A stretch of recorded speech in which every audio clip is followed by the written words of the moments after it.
Alrighty. We are here. Dun, dun, dun, dun, dun, dun, dun,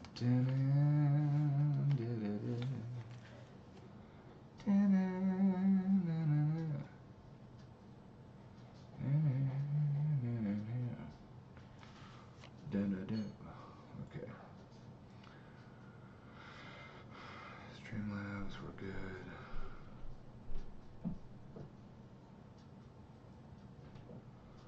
I'm gonna cut that out. All right. We're streaming live on that. Thank you, sir. I sure appreciate that. Yeah, I would say it's the lid's probably on, right? What's that? The lid's probably on, right? The lid is on. Is this one of those things where I say, good boy? No. Well, I didn't know if I put it on tight, so I just figured if I can do Yeah. it. Probably. I hope, huh? Hello, mate.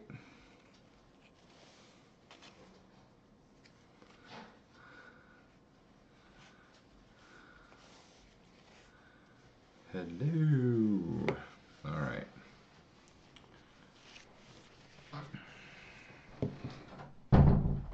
Mister, you made it. Hi.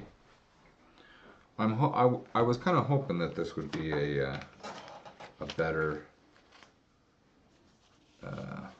time to push it back an hour, so that more people would be able to come and participate. So I'm pretty excited about that.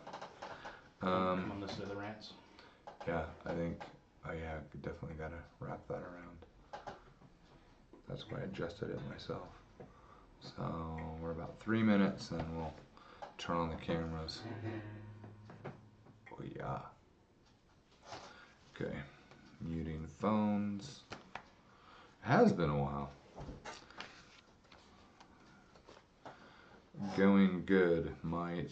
We had a fabulous weekend, which we'll talk a little bit about that.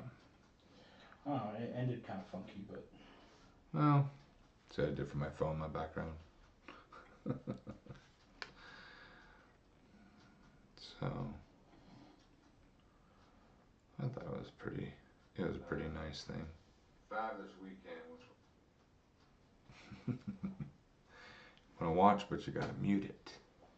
I'm gonna just do it so I can see the chat. Okay. So you're gonna see it in their time, huh? Yes, yes. Here's Mr. Ware. Okay.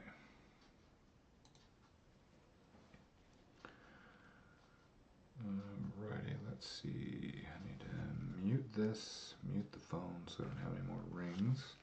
So do that, set that there.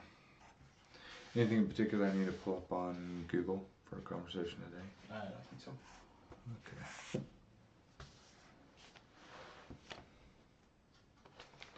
I'm going to put this. Alright. I'm going to have to unbury the burb just to get out there again. Because I know that both of them upstairs, they do construction. So that makes sense why they're still home. Oh, Snowed I would in. go to work in this. I just wouldn't go to work in rain. Really? Yeah. Because this isn't gonna. I mean, it depends on what framing. Snow won't stop framing. Rain will stop framing, but snow won't stop it. I wonder if the guys will be there next door. Because they've got the roof and the walls and everything in. So they shouldn't be stopped. They had it covered in plastic over the weekend too. Okay, we're at about 30 seconds. And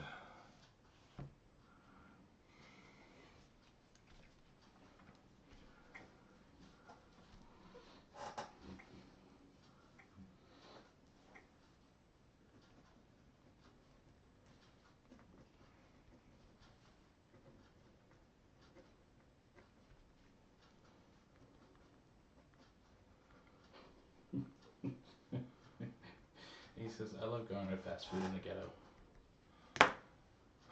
we open. Good morning, everybody. Good morning. Jamie Buckley, author, illustrator, father of 12. I said I wasn't going to do that again. Oh, well. Anyway, and with me And everyone knows me. And everyone knows him. Father, strategist, and future LTUE panelist. How's that? That's a good one. On games. You want to do games, right? Hopefully accurate. We'll see. We'll get you in there. We're going to get me in there. We'll get Lolo in there. That'll be fun, too. And good morning, everyone. You guys can say good evening. I don't know where everyone's going to be. It doesn't matter. It's good morning for us. So good morning. And if it's not good morning for you and you want it to be good morning, turn this off. Wait until we put it up on replay and watch it tomorrow morning. And cheaters. And cheaters. What? Oh. I have no idea what you're talking about. So, besides, we played some pretty fabulous games over the weekend. We went to Life, the Universe, and Everything and had an absolute blast. Evan was only able to make 2 days, but Jamie Taylor and I made all 3 days. And it was funny because on the third day, we had one of the... I'd like to point out that I missed the last day for a completely legitimate reason. Oh, no. I absolutely. So for medical things, it's completely legit. And it was sad because I think we would have had even more fun had you been there. That's not a question. That wasn't a knock. That being said, the ER knows me and my wife by our first names. Are you bringing your wife in again? Yes, I am. Okay, well, ready the room. Yeah. That's a good and a bad thing. That's like your brother Nathan. Thank you. Already started. See, it's time to have the coffee. Thank you. No, like Nathan when he was a little boy and taking him to the same doctor for stitches over and over. And I remember I was home one day. I was going to spend the day working at home doing cartoons, and he's split his scalp there, and I remember. Nathan, yeah. Did you? Yeah. All right, Dad'll get the car, and we get the car, get your mom in there. He's just a little guy at the time. We get out of the car. We drive up to Riverton. We get out of the car. He's like, come on, Dad, this way. I'm like, what? And your mom just sighs, says, just follow him. So I follow him around the back, and he goes in through the nurse's entrance. And the nurses look at him and go, oh, Nathan, again? And I'm looking at your mom. I'm like, what do you mean again? And he looks up at the lady and says, same room? He goes, yep, right down the hall. And I just fall. I'm like, how many times do you come here? Anyway, and the doctor had nicknamed him Frankenstein. So, I never know if that's a good thing or a bad thing. If it gives you better service and prompt service, that's not a bad thing if you need it. Repeat customer discounts. In a hospital, yeah. What was it? It was 8 sets of stitches before he was 8 years old, something like that. I don't know. I actually lost count. I think that's what we were telling people. Yeah. Because as he got older, he got a little bit more careful after the whole finger incident. So. Anyway, finger incident. Got my Leatherman tool, played. Like the Alien, original Alien movie where the android's doing the knife in between. Well, my little 3-year-old boy decided to go and try that with his dad's Leatherman tool that he went in and took out of the office, and decided he was between 3 and 4. No, he wasn't. Yeah, he was between 3 and 4. Ask Mom. So. Well, yeah. I was playing EverQuest with you in the office when it happened. No, we're not doing a memory thing because I'll pull out a bill. He was between 3 and 4. So you'll pull it out and show him, and if I'm right, what do I get? Nothing. You'll get a ride home. Anyway, but he's there. I was there for this incident. He's there. You were not there. I took him. You were never around. So let me recap my. Okay. I'm playing EverQuest while you're working in the office, Robin Way. Cuts the finger. You go out because Mom's upset. Asia's out there. He's wrapped it in toilet paper, and I remember because Mom put Cecily in charge, and Cecily tells me that I can't play EverQuest anymore. No, I don't know what your memory is or why it's this way, because your mom and I, and go ask your mom the story when we get home. Your mom and I were watching a movie. We were having an evening ourselves, And Nathan went in and did what he did, and I never would have known. That kid would have bled out because your mom and I were watching a movie. We heard nothing.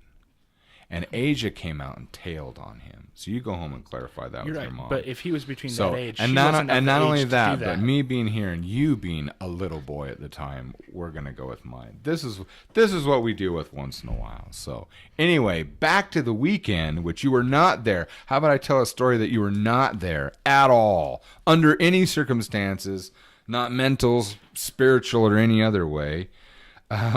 So we're down in the Marriott Hotel, and we went to the Life, the Universe, and is it Life, the Universe, and everything? It's LTUE. I don't even remember. No, LTUE, Life, the Universe, and everything. That makes sense. I'm hoping that's right. LTUE, Life, the Universe, and everything. Anyway, we've tried to go to this, or I have, for like 5 years, and I keep missing it, thinking that it's in August. And I signed up 2 of my daughters to a teen writing camp, and I thought, gosh, if they're going, then maybe Evan and I would like to go to that. And so I'll just buy all the tickets at once, and we'll just have them for later on, and find out, oh crap, it's next week. So we went, and we had a good time. It wasn't quite, I don't know, was it what you thought it would be? Oh, I didn't really have any expectations. Oh, just going to see how it was? I think the few things that I think that a lot of the panelists were underqualified, but some of them at the other on the other side of that, some of them were very qualified. Right. It was kind of like what Todd Gallaglass was saying. He says, they were no, actually, it wasn't Todd Gallaglass. It was one of the staff. I think it was what was it, Scott, the one with the great big beard. He says, what did he say? He says, unfortunately, sometimes when we can't get enough of the professionals to fill in, he says we have to rely upon the, how did he put it, the aspiring individuals. And he was very kind about it. But some of them were good, like the board game theming. I went up after, and the one that you missed that was on Saturday was the book recommendation panel. Mm-hmm. Was phenomenal. We had, what's her name, that redhead lady that just would not shut up. She was on it, but Scott was on it. He was the moderator. And then you had Dave Butler was on it. And, I'm going like, will he recommend one of my books? No, he didn't. But it didn't matter. It was actually the most fun panel that Lolo and I had been to the whole of the 3 days. It was great. Their recommendations are phenomenal. We have a list. So we're going to start buying books. But it was funny. It was really, really good. But the third panelist was the guy, and I guess he had just gotten his book published a few months previous. And he says, so now I'm qualified now. But he's the one that gave the theme, the board game theme class. And he was phenomenal. And he even said, I'm not a designer. I'm just passionate about board games. So they let me do this. I hope I don't let you down. But screw it, let's give it a go. And he was phenomenal. So anyway, were there any, I want to know, what did you think of you took with Gallaglass? Was it Gallaglass with the poetry one? It was several of them. Several of them. How did you like that? It was my favorite class of the convention. But I like poetry for personal reasons. So I mean, it had nothing to do with. I didn't like one of the panelists. I thought she was crass without reason, and if I have to listen to some poetry is about feminine power and about overcoming and finding the strengths against men, and I was like, that's a bunch of bullshit. I was like, and you can't sit there and claim one art form is specific to who you want to, it's like writing fantasy is only for dominant men. No, it's not. And we heard that too. Like, you sit there and like, men can't write this because women, it has to be for women or some crap like that. And it's like, you know what? You're about as sharp as a marble, and there's some poetry for you. And it's funny when we heard complaints like that from feminist women, and it was usually on a panel with other men who were, at every time, they were polite. They let her finish. They never spoke ill of her or anyone else or any female. And yet because I think it was the same. Was it? No, that wasn't the same lady. No, it was But the few ladies that we did see that had that attitude, they were like, well, that was interesting. So, because the poetry panel had 2 men, it had 2 women on it. Oh, It okay. had Todd Gallaglass, and he was the moderator. Okay. It had Richard Franklin, who was an author, and I forgot both of the ladies' names because one of them she was an editor, but she was very clean. She's probably like early 40s. She was a musician. Her kids were musicians, and she's just fairly upright, very clean, very I guess. She sounds positive. Well, positive, but she sounds I want to say proper, like just kind of this air of that. Anyway, and then right next to her is the lady, and she's got her tank top and her tattoos, and which by itself is irrelevant to me. But then we're talking about poetry, and they're like, well, what are your favorite words? And they're like, well, I like shenanigans. The Irish guy, I like the word shenanigans, and the other lady, like, I like opalescent, and then like it gets the lady on the end, and they're like, we're talking about poetry, like, what's your favorite word? She goes, I like the word fuck. And everyone's like, what? She goes, I use it a lot in poetry. And everyone's like, okay. So and then it just took a dive. She goes, well, poetry should be about women expressing, and working against the patriarchy and the male power, and it's about the beautiful of the beauty of women and things like that. And the guys at the end of the table are like, I want to know how the other woman responded. Well, she was just kind of like, she kind of put her hand up like, well, that's an opinion. Yeah. But then this lady, she says it's for women or about women, and then she kind of goes on to say, but the best poet of all was Poe, Edgar Allan Poe, and we're kind of like, really, you're not going to pick a less, less dark and well, just a very manly and very, I don't know, robust poetry, and anyway, and they kept trying to go the route of using poetry for healing, for emotional healing, for learning to cope with things, using poetry to better your writing and to better your vocabulary and things like that. And then she's at the end of the table like, nope, it's for feminine power. We're like,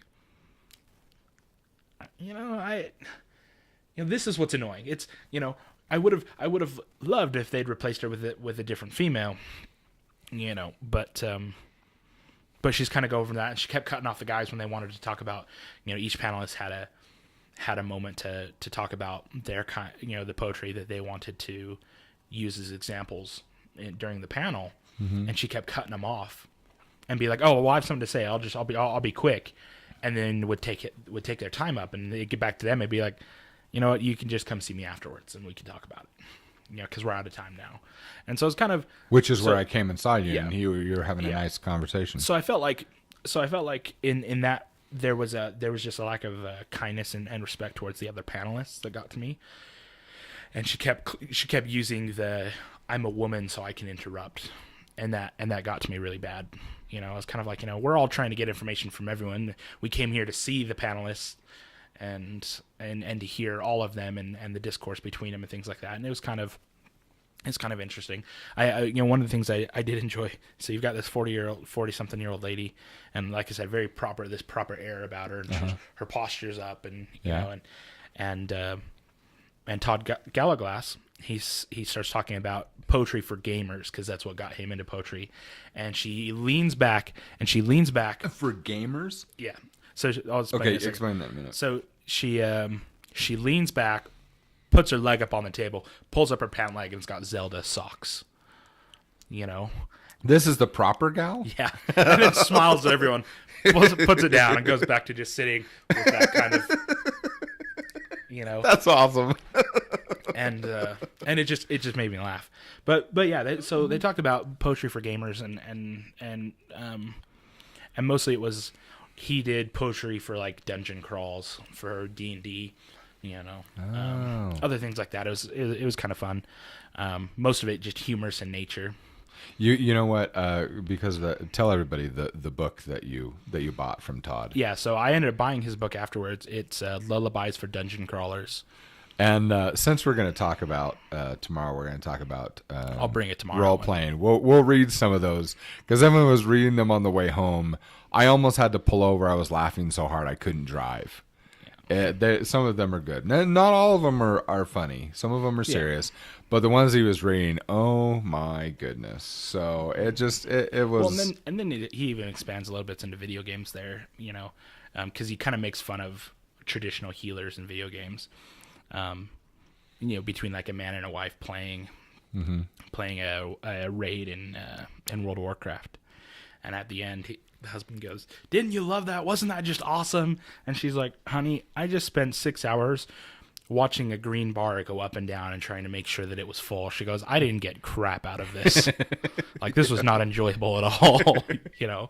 And it made me laugh because I thought about it and I was like, that's kind of where you lived. That's what yep, I lived and died by those green bars. And I'm the husband. Wasn't that awesome? And running around with my bow and arrow and my pets and taking people out. Well, the thing is it's like the rules were simple: keep everyone alive, don't stand in the fire. That was video game healing in a nutshell for the longest time, and so that's what it was. So I'd run raids or whatever, and I remember finding the position where I needed to be, and I'd move, as needed during the raid. But generally speaking, I'm like, I'm just watching these bars, like, and playing World of Warcraft, depending on what healer I was, either they're like, okay, you're designated, you've just got one dude to take care of, or you get the raid, because either you're single target or you're healing the raid, and that's why I love, the diversity in at least a few of the healers, and I think a lot of video games that are kind of mixing with the diversity between classes is kind of upsetting. At one point, paladins couldn't raid heal. They couldn't heal multiple people well, but they could heal one guy mass amounts very well, very efficiently. Then you had like shamans where they couldn't heal one person efficiently, but they could heal 8 people efficiently, slowly over time, stuff like that. So their job is to take care of everyone else, and your job is to make sure the guy that's getting hammered by the dragon can continue to be hammered by the dragon. Right. So, well, we had a blast. What was funny is that again, I'm going to recommend this to everybody. They've been doing this for, I think this was the 37th year. I don't know, I might be wrong. I think they've done 39 in total. But they do it every year at the same place and basically the same dates around the same time in February every year. We did meet one individual who had been to 36 consistent years and had been the chairman and organized it for 4 years. But look up the life, the universe, and everything. I think it's just LTUE.com, or maybe it's .org. I don't know. Look it up. Anyway. And it's a fabulous event. It's 3 days. It's usually Thursday, Friday, and a Saturday. And if you can get to it, it's in Utah, in the United States, in Utah, but it's just awesome. We had a lot of offers while we were there. Evan and I realized, Friday night when we were driving home, and I went, yeah, we're not nice people. We realized that we're kind. I think we could qualify as kind if the definition is wanting to do the right thing for you and for everyone else around you. If that's the definition, then we would be kind. I don't think we would ever, you and I, maybe Lilo, but not you and I don't think we qualify for being nice. But we got a lot of offers while we were there from either other authors, game makers, and the staff, the people in charge and the senior staff. They're like, you need to be on the panels. Because after a while I realized I had to sit in the back and bite my tongue on a lot of things because it's hard when you're listening to people, because we show up with it being our first time there, right? And we show up with a small level of expectation of what the information is coming. Very true. And the problem is that a lot of these events you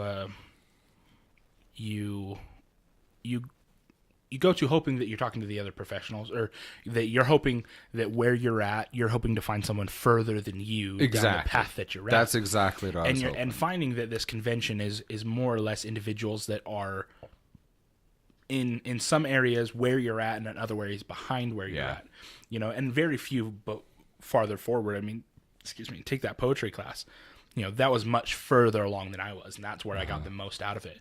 But then you take they talked about playtesting your games, and the individual's like, well, I playtest a lot, but the information was the stuff you learn at your first playtest. Yeah. There was a lot of stuff that we went to that we found, and other things that were like, well, I'd really like to learn about this or this. We took some that we had a curiosity in that would have just been fun to do. So we went to those classes and realized, wait, we learned more than that reading an article on Google 2 weeks ago. And that was a little disheartening. But then it was like, but okay. I mean, it was decent information, but it was readily accessible by doing a search. Well, and I guess things are, there were things that I appreciated, but I kept getting stuck in these odd crowds. For example, we had some of that. There were the LGBTQ whatever classes XYZ that were there,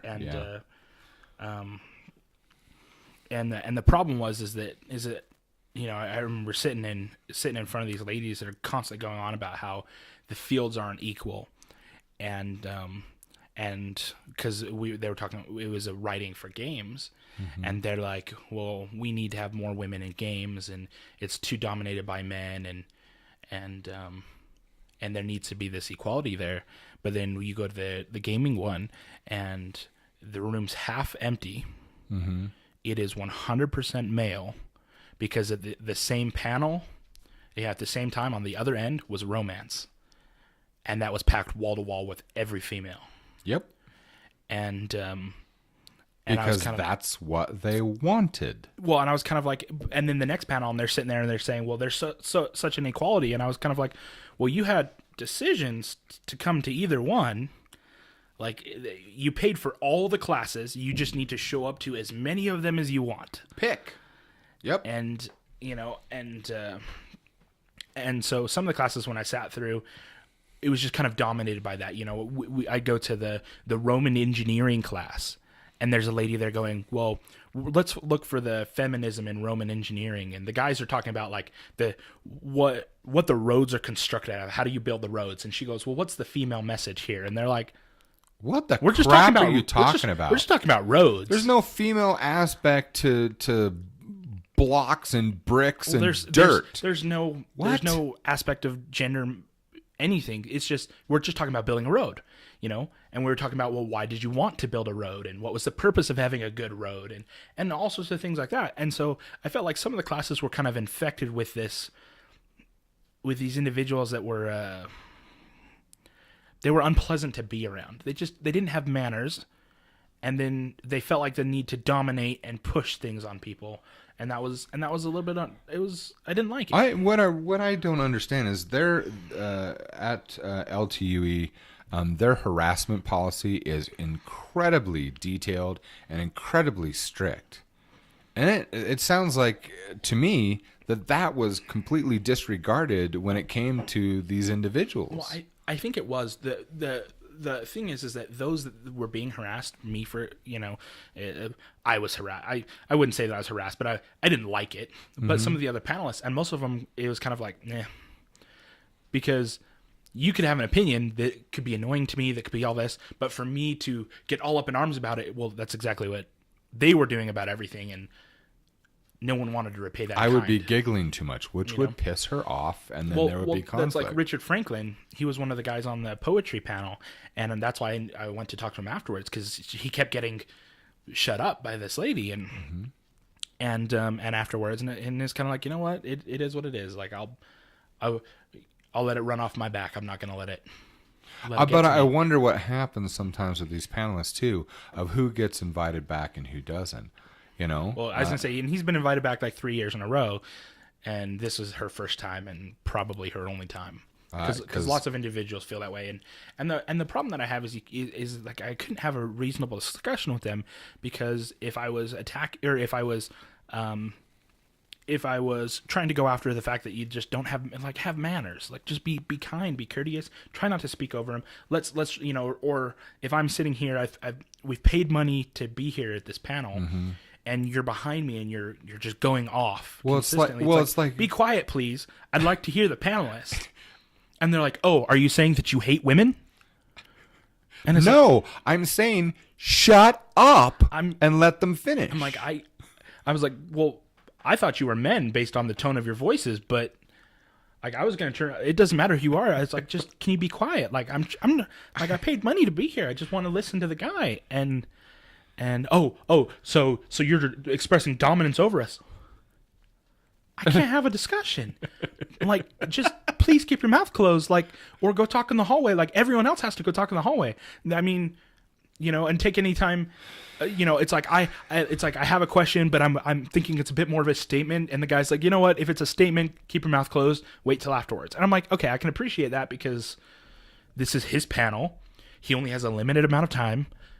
I need to be respectful of his time. But then when you spend half the time arguing with these people that won't be quiet, it wastes everybody's time. And it's like, I don't care who you are or where you hail from or what you believe or any of that stuff. Just be courteous and shut up while we're here. Like, everyone needs to. It's expected of everyone, and it has nothing to do with your individual self. It just has to do with collectively, we're here to listen to this guy. He only gets 45 minutes, and you spent half of it. Right. And well, so, that's one of the reasons why I think, when, like when Scott came and sat down with you and I and Lolo, and I was expressing, he asked, well, what I do, and I was talking about how I do artwork and how I write, and I've self-published since 2004 and went through that, and he's like, I think you need to do a workshop. He says you should select panels, be on panels. I think will be the catalyst on some of these, because I'm going to be the layman's representative is who I am. But I think I am going to ask. I'm going to do a presentation, and that's what that guy did. I found out later. I went up and asked Ryan, I think is his first name. What a nice guy, and he's a people person. He's an introvert, you can tell, and yet he really cares about people and wants to encourage people, because he says, look, if I could get to this point and I'm learning how to speak with people. He's the one that gave the presentation on the board game theming. He says, you can learn to do this. Because when I went up to him, I said, thank you so much. And he looked at me shocked, and he kind of drew back like, really? I did okay? I was like, dude, you were awesome. And then he was on that book recommendation panel. And but what's amazing is, he says, you need to do, he did a pitch. So he pitched for the board game. He didn't get, I thought he was supposed to present with someone else. I was wrong. He pitched because he had so much passion and had done that, and he has that podcast that is just about board games. He pitched an idea and said, I'd really like to teach this class. Would you let me? They enjoyed it so much, they gave him the amphitheater. Yeah. And it was full, and we were cheering at the end. It was like, this was fabulous. So I want to do that. That's what I want to do. And I want to do that, and I want to do it with you, and I want to do it with Lolo. and have some quick things. But people like the ones with the podcasting and the creating music, how to create your own sound studio, those were 2 hour. They did it for 2 hours straight. And I'd like to be able to. Well, I know the sound one. The first one was at 10, the next one was at 4. Oh. And they did they did the 2 hour thing, and they did because they were doing setups in between that they wanted to show people, like, so when you start up with this, then they'll record use something. This equipment. Well, basically they're like, we're going to set up, then no one used that room for a little while. So when it came back to the next class, they said, okay, this is what we recorded in the room. This is what it sounds like. This is, so they had. Oh, cool. And some of that was interesting, and I was hoping to make that class, but yeah, well, we both ended up in other places. But the one thing that I want to state that I thought was funny, and this, because this will, I think everyone here will enjoy this, especially our patrons, is our Go Smiley game. The we've got them here somewhere. Anyway, our Go Smiley game, the card game, we brought some because the shipment came in. and they're live on Amazon now, and they're selling, and I'm stoked. I'm excited, freakishly excited about that. And I brought two small cases, one with the regular size games, the single pack, and then the party pack, which has the double pack inside. And I took a handful of them, and we handed out to influencers and people we know, and gave them out to some famous authors. And what was funny is when Dave Butler shows up, and Lolo and I are there, we're drawing and drinking coffee, and he says, "Hey, do you have any of those games here?" "Yeah, we have some in the car." He says, "All right, well, how much are they?" He says, "Well, 10 for the single and 15 for the party pack." I was like, "Oh, you got a party pack? Okay." He pulls out his wallet. He takes out $30. He gives me $30. "I want 2 of those. Like, you have them here. You can go get them right now?" I said, "Yeah." He says, "Well, go get them right now. I'm going to go move my car because I'm parked way too far away, and I got a parking spot. I'm going to get within a block." He says, "I'll be right back." He goes, and he pulls out the pack that I gave him the day before. He says, "I just played this in the other room with my kids. This is freaking hilarious. I want to take over the lobby." So here we are in the Marriott. And there's a couple thousand people at least there for the convention, for the symposium. And one of the authors, one of the panelists, is grabbing other panelists, and grabbing like a professor of literature, and he's grabbing gamers, but these are all adults. And we're playing a Go Fish game with emoticons. And he's laughing. I didn't do anything. He totally took over. He's like, "No, we need some place that we're right in the middle of everyone." So he went up to some people and says, "Hey, can we take over this sofa and this, and you join us?" And they're like, "What?" He says, "We want you to play a game with us." What? Do they happen to be gamers? Like, okay. So we're right in front of the fireplace in the Marriott. We didn't have enough chairs. So he goes all the way over to the other side, right near the Starbucks. He says, "Are you using this chair?" He says, "No." He takes it, puts it over his head, walks across the lobby, sets it down. Because, he's such a tall guy. He's like, "I need this." And then he looked around and looked at where people were just getting up, and other people were coming in to sit down, the chairs that had the ottomans. And he slides in before the people sit down. He's like, "Can I use these? Thanks." He didn't stop. "Can I use these? Thanks." And he starts sliding the ottomans away, and they're like, and he slides them over, and he gives one to me and gives one to Jamie Taylor. And then he just cracks open the packs, and he says, "All right, here's what we're going to play." And the first game was so funny because there were 8 of us. And what was hilarious is he's shuffling these cards, and he turns to this guy who's a Mexican guy, and he's a big husky man. And he's in a suit, and he sits back. I can't remember his name. I'll have to look it up. But he's sitting next to Dave and across from me. And he leans forward and he says, "So how does this," as Dave's explaining it, he says, "So how does this relate to, what is it, archaeological," I can't remember the thing. And Dave doesn't even look at him. He says, "It doesn't. I lied to get you to play the game. Now just sit there and shut up." and Dave well enough to know that probably happened. Everyone's laughing. He's like, "Oh, crap." Everyone showed up at the table thinking something else was going on. "I lied to you all. We're playing this." It was awesome. So he shuffles the cards. He says, "All right, this is how we're playing." And he deals them out, and we're playing. And what's funny is you got all these adults that are sitting around the table, and instead of, do you have any 2s? Do you have any 4s? Do you have any fish? Do you have any whatever? It's, do you have any, making these expressions. What's funny is the people are walking by going, "What the hell are they doing?" And we started attracting crowds standing there. I just want to play it like silently. That's what I said. We didn't get a chance to do that because he had to go off the panels. I just want to play it silently with like ominous music. Just like, and be able to point and go.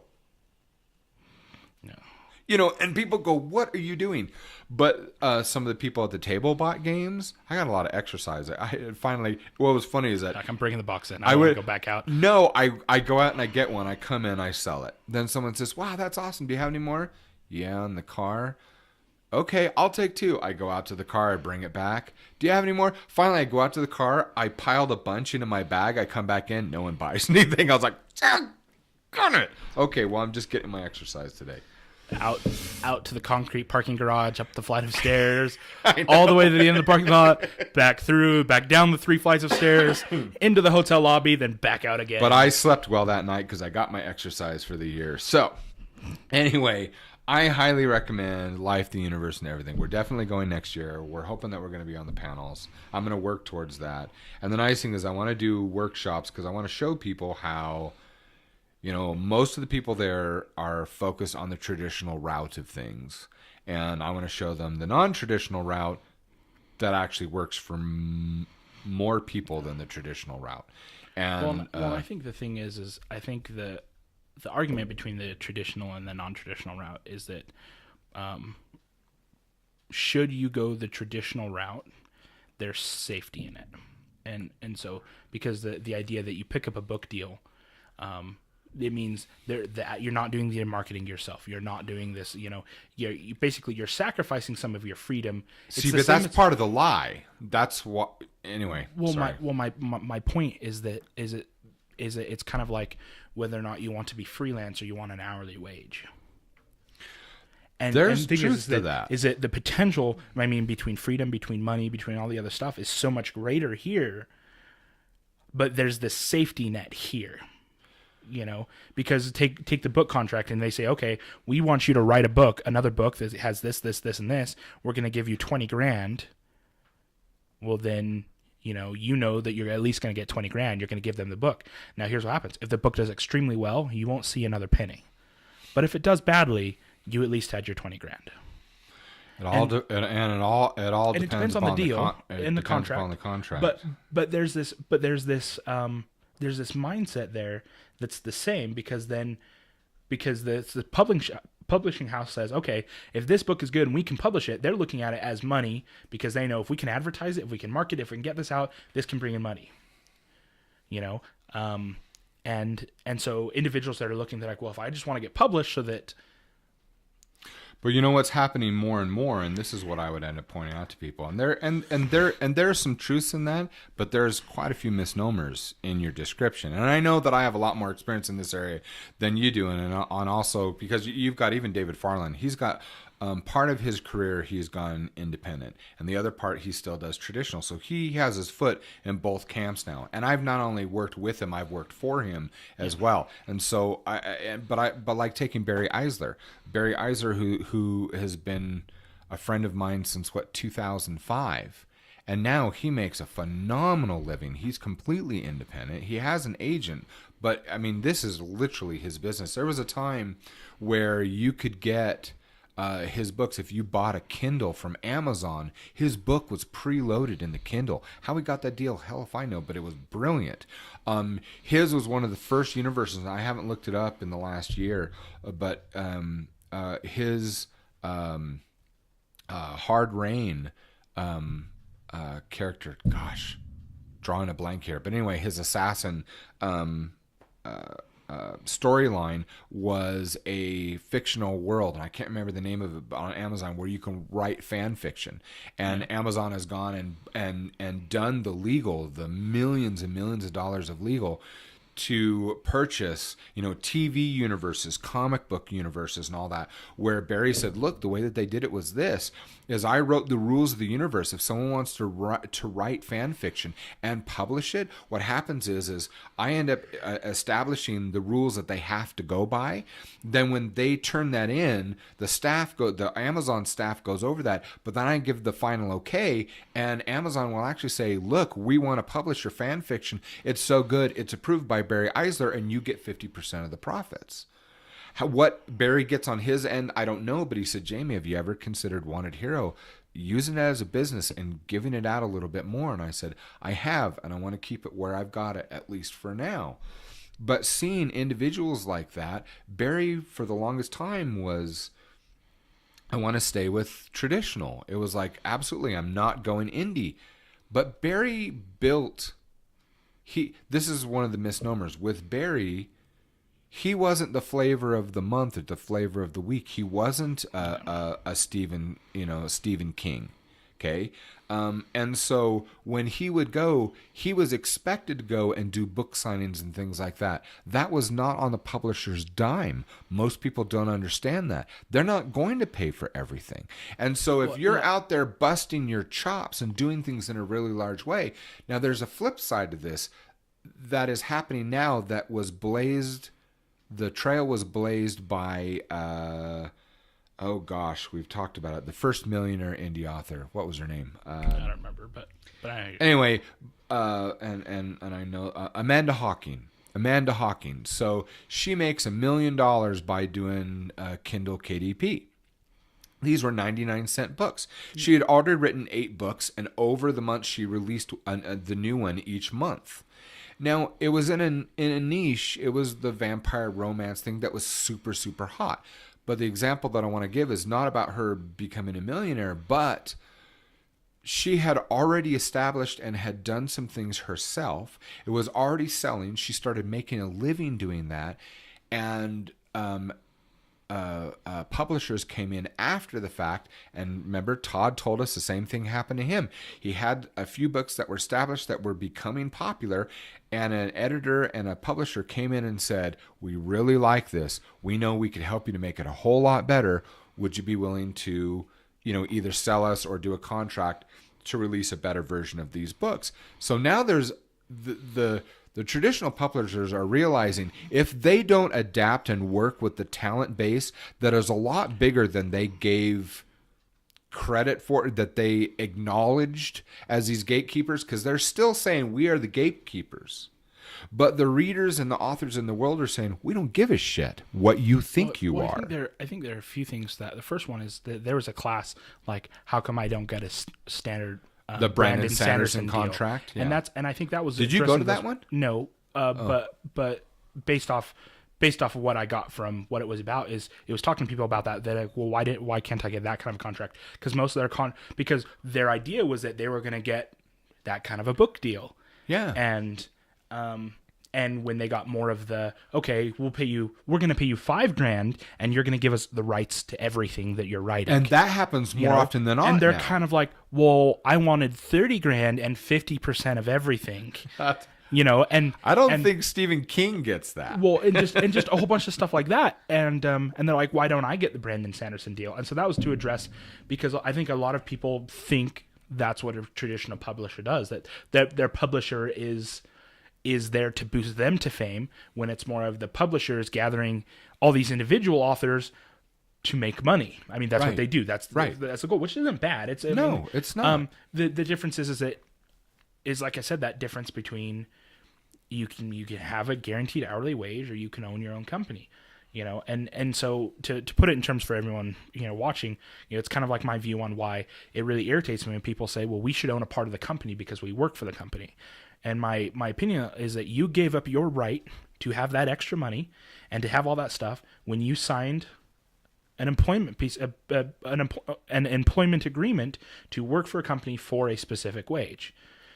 Take me working at the shop, and the board of directors would make a decision concerning the company, and people would say, well, we think that we should get a vote. And I was like, well, you don't get a vote because you're an employee. They're like, well, we should all own the company collectively. I was like, okay, well, no.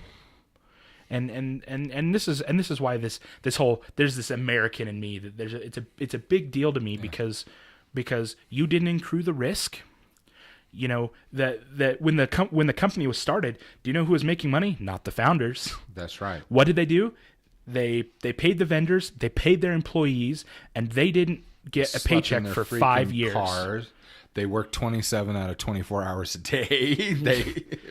And talking about, they're like, to get this business off the ground, it took 5 years of us not make money, sleeping in your cars, working 7 days a week, getting all this. And guess what? The money becomes, the business then becomes profitable.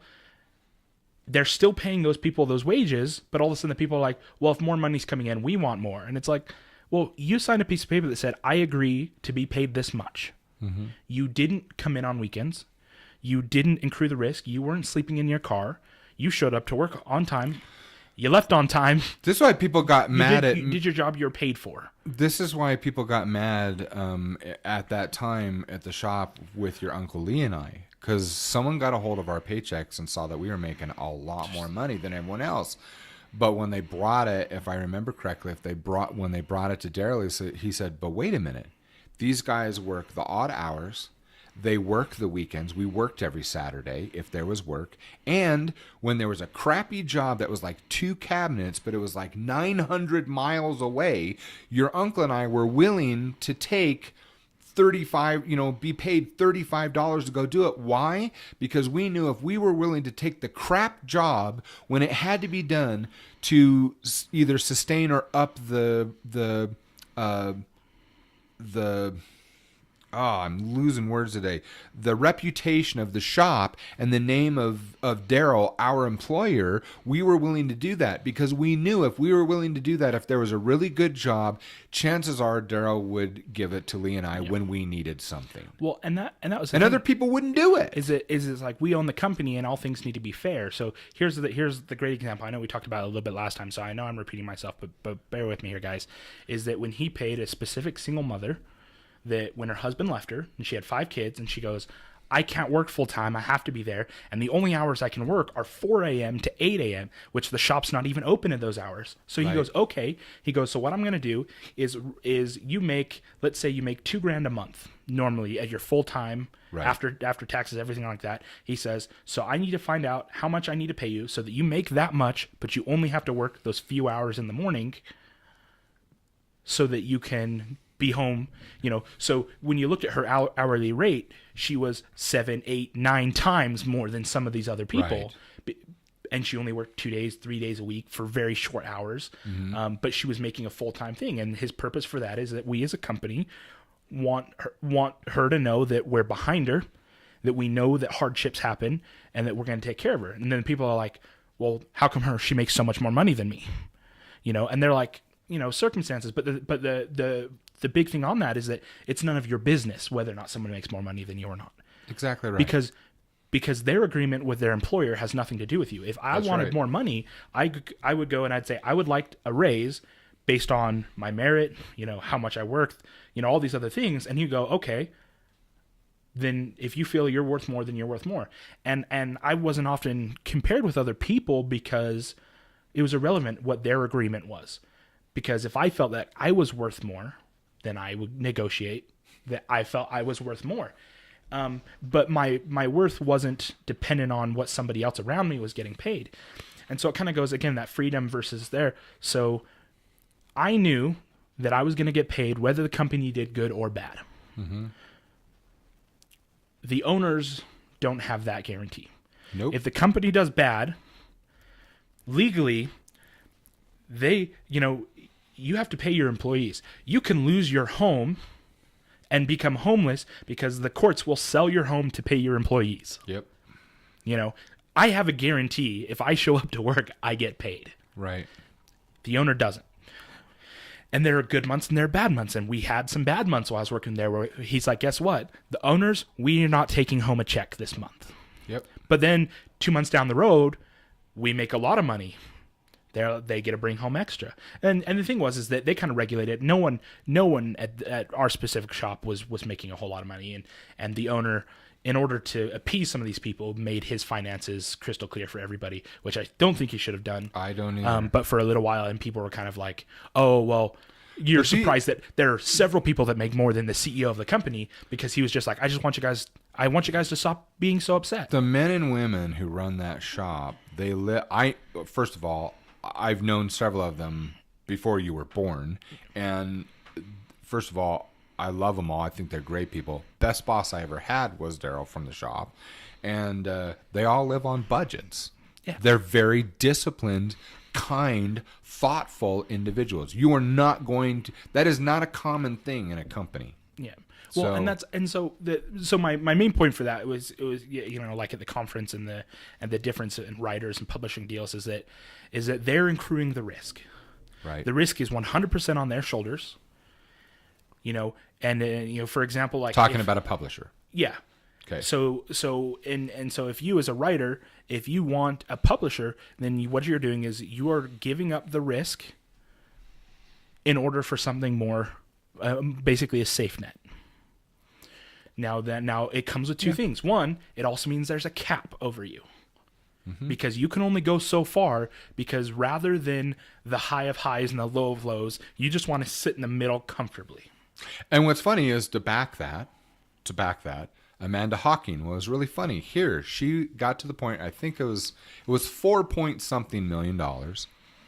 And there was this outrage. I still to this day, I guess I comprehend why, but I didn't agree with anybody.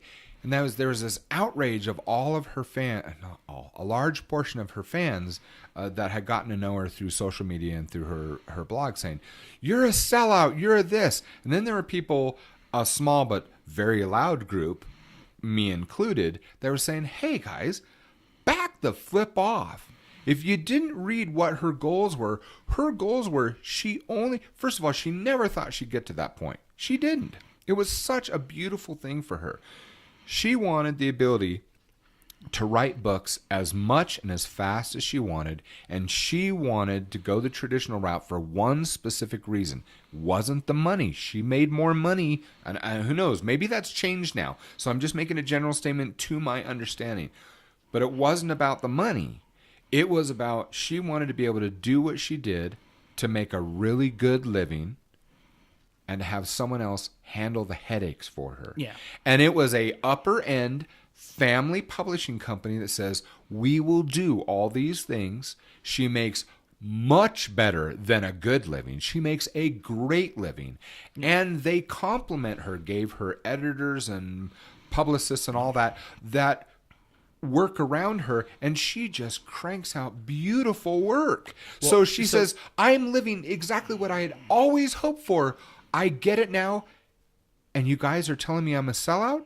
You don't understand what I'm trying to do. Well, the other thing too is that kind of ties in with heroes as well. Is that they've put somebody up on a pedestal. They want you to be their champion. Yeah, and it's kind of like, I never wanted it. I never wanted to be that. I wanted, and so as I say, the other reason that someone would go that route or want to go the traditional route is take Brandon Sanderson. Could you imagine trying to manage all the tour schedules, all the social media, all the stores, everything like that? No. I mean, it's difficult enough on a low scale, but on a scale where you're a New York Times bestseller or things like that. To back you on that.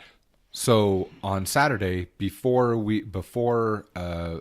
Dave said, "Hey, let's go play Go Smiley," you know who was sitting on the corner? Remember, you got the fireplace right there, and then there was the L-shaped sofa over there that we sat on the first couple days. So guess who was sitting in the corner there? David Farland. So David Farland's there, and I'm like, he's got all these people, and I notice all of them have the same jackets, the same. So he's got him. I think one of them was his wife, but he had like 2 or 3 assistants there at every given time. And a phone rings with one of the assistants, and then as I went up to say hello and to give him a game, because I didn't mail him one for Christmas like I said I was going to, and I leaned over and I said, "Dave, you probably don't," and she was handing him a phone, "You probably don't remember me." And he covers the phone, he looks at me, he says, "Of course I remember you."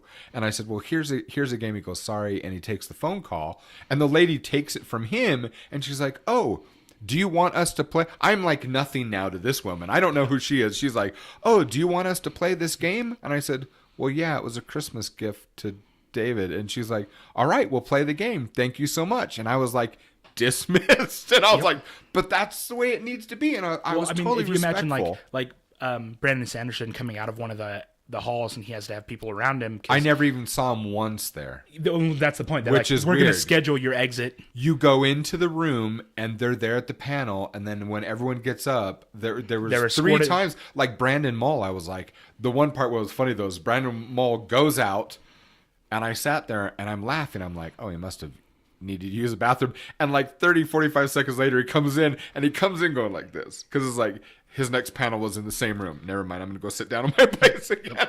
But he's such a real guy. I've never seen him before. He's a very nice man. So let's take a moment and say hi to everybody. Because we've had quite a few of you guys show up. Sorry, we were in the middle. We wanted to try to finish our thoughts. Which was an hour long. I know. It's just time management. It doesn't exist. That's why we came up with the podcast, and we have our... All right. Let's start all the way there. Up, we have Sarah. Hello, Sarah Deeren. Thank you. I did see we turned the sound off because it kind of got to us last time, but I did see that you started hosting us. Thank you so much. I appreciate that. European, Cage, Melody. Let's see, going down. We've got Zev and Wolfie. So, hello to everybody. Yep, everybody. Thank you for joining us. Yep, Cage. Hello.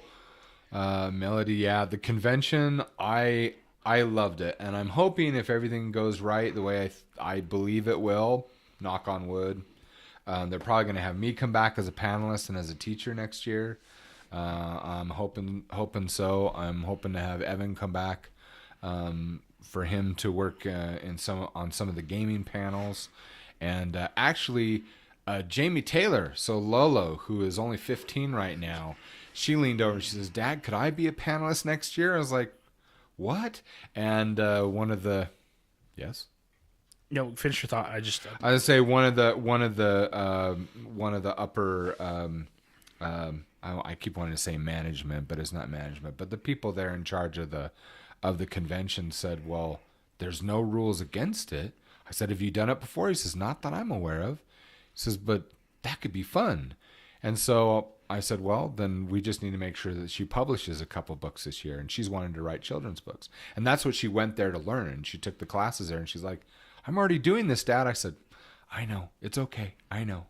So it was fun. It was a lot of fun making the friends, bumping into writers that are now a lot more famous than they were when I first met them. And they're like, "Jamie," because I didn't have the beard. They'd look at me and go, "Oh my goodness, you're here." And it was fun. I'm going to go every year from this point. That is worth spending the money and the time. It was awesome. I loved it. I think the one thing I wanted to just share with you guys, one of my thoughts. So one of the things at the convention is there are a lot of artists there. Oh, yeah, and they're selling their artwork, and I had a thought because I kind of felt bad because most of the artists there that purchase little booths to sell, most of them don't even break even. And the thing is, a lot of people, they feel like it might be a reflection of their art or things like that, and I don't think it is, because they're amazing artists. And they say, well, I can't sell my art too low because then, it's not worth it. It's not worth my time. It's not worth that. And I don't even think that it ought to be a low price. But as far as art goes, there's individuals that are making a living, and then there's a much greater amount of individuals that can't sell art. And it's not because of their skill, but it's because throughout history, in my understanding, these great works of art, and artwork that was purchased, it was often, or rather in times where artwork was in demand, were times of prosperity, times of surplus, and there aren't, as far as the social side of things and the economical side of things right now, at least in the United States, and I don't know about Europe as a whole. I guess you can't really say Europe. I mean, with as many countries that are, countries in Europe. How about that?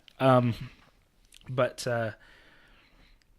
there's not a lot of economic wealth between everybody, and so there's less of a demand for fine art because you can't afford it, and so you have all these artists that are like, well, I drew this picture, I'd like to get like $500 for it. And realistically, if it's a piece of art that you enjoy that's going to be in your home or your office or something like that, it's $500 really isn't a lot of money for something that's beautiful and enjoyable and you could have for 100 years, to put up. The problem is that $500 for a lot of people has to come out of food, or has to come out of rent, or has to come out of something like that. And so it's not something that can be purchased. The artwork that seems to be going well, the artists that make the money, are artists that are drawing someone else's pictures. And what I mean by that is that here you got these artists that they draw their pictures, they paint their beautiful works of art. But the only people that have money to pay for it are generally people that need their art for a specific thing or specific purpose for their company, and so they want their pictures drawn, and that's what they have money for. It's what I do. And so, it's not indicative of a problem as far as you're a bad artist or you can't make money, but there comes a point as far as economically that you can't sell your pictures because nobody has money to buy your pictures. They have money to buy your skill. Yeah. And with your skill, draw their pictures. And so as far as making money, talking to some of these artists, and they're like, well, I've been here every year and I've sold like 4 paintings. And they're like, do you think I'm bad? I'm like, no, I think your paintings are excellent. But if I was going to shell out $500, I want a very specific picture. As much as I like your picture, if I'm gonna pay $500 for a picture, I want it to be a picture of something that I want, because that's what I have if I'm gonna put money towards it, that's what I'd like, and I think so many of these other people kind of feel the same. They're like, well, I want a picture of a mermaid, and I really like your style, but I would like it to look like this, and I could pay for that. And they're like, well, I just want to sell my pictures. And it's like, okay, well, the problem is that the value of and the worth of artwork and in more or less everything is negotiable, because something's value, and I'm talking about physical. The value will be determined by the one that has the money. Well, yes, I'm trying to separate. The value of possessions or goods, and I want to separate, because I don't believe it's the value of a human being. That's I just want to separate. Totally agree. So when I say the value, agree. so as far as for the next little bit, when I talk about the value of something, I don't want it to be confused with the value of human beings. But for the values of goods and services and things is determined by how much someone is willing to pay for it. I can draw a picture and say this picture is worth $10 million. If nobody purchases it, is it really worth that? And on the other hand, if you take a work of art that was once prized for $10 million and no one's willing to pay for it, what happens? The price goes down, and then the price goes down, and the price goes down until somebody purchases it. And here's the thing. Here's the you know what? Now that I'm thinking, I should have spent more time with your sister, with those artists, because that's something that I could help with as well. Because you're hitting some really good subjects in bringing this up, because I had the struggle for the longest time till I really started doing stuff on Fiverr on top of what I was doing off Fiverr, and I realized, wait a minute, I actually started doing Fiverr as a side project. I figured if I just make $5 here and there on little doodles over a year, I'd save up enough to buy a computer. That's why I initially started. Then I realized as I did it, if I spent extra time and extra effort, I liked getting nice reviews. The heart in me, you could say the ego in me, which would probably be somewhat correct, but it's a twist on that, because nobody ever praised me growing up. I stuck with it my whole life because I had such a love for it. But when people say what you're doing is wonderful, it's better than the money. So I was addicted to doing more jobs on Fiverr because I liked making someone else happy, drawing what they want, doing a really good job, and going further, and then having someone say, thank you so much, this is so wonderful. And I'd sit back and go, ah. And then I got some money from it. But I had to realize something. And this is what I think a lot of those artists, I think the guy that was doing the clay, I think he realized that. But the other artists that were doing paintings and digital things, I don't think they got it. And that is, your art is not you. And that goes to the value of a human being. Your art is not you. And yet artists believe that their art is them, and so it's worth this. Well, it might be to you, but it's not to me. What I learned is to switch it around and say, like for example, Lolo's favorite painting of that young woman who I went up to her and I thanked her and said, you have just like supercharged my little girl, and she thinks the world of you and the world of your art. And what was really funny because I explained what I do, and she still tried to sell me a picture, and I said, this is all very wonderful. And I didn't say anything negative, but I'm thinking to myself, sweetie, I can go home and draw that myself. But there was like a desperation if you want to buy one of these things. And so I was just encouraging, but I'm looking at the one that Lolo wanted, and it was my favorite too. It was of a dragon. It was one of the most gorgeous pieces I've ever seen. And I realized the price tag on that was so high. And I thought, gosh, if you just took that and blew it up into a poster and put it on a print-on-demand site and made that available for $8 to $20, I bet you'd sell thousands of them. There's your $500. There's your $1,000. And more people will enjoy it, and more people will say, have you seen this girl? Yeah. And I think people don't look at it that way. Well, I think part of it too is that, when we talk about drawing someone else's pictures, they go, well, if I draw someone else's pictures, it's not my art. And the thing is that you can look at everything you've drawn for your customers, for your clients, and you can go, whether or not that was my idea, because and the thing that I think most people don't understand is to my limited knowledge of your work, most people don't come to you and say, I want exactly this color. I want the character to have this kind of a haircut. There's a few, but it's minute. Yeah. You know, most of the time they describe you what they want, and then and you they as the say, artist, please, you do it. You use your whatever you know, and make it come to life. And then That's what happens is that you become known by your artwork. So you can say they weren't my pictures to begin with. They may not have been my idea. They were your story, but they go through and they look at all your jobs. They look at all your clients, and they go, that's Jaime Buckley's art. You know, and so these people feel like, well, if I draw someone else's pictures, I'm selling out. I'm no longer me. You know, I'm them, or I'm this. And the thing is that, so there you have it.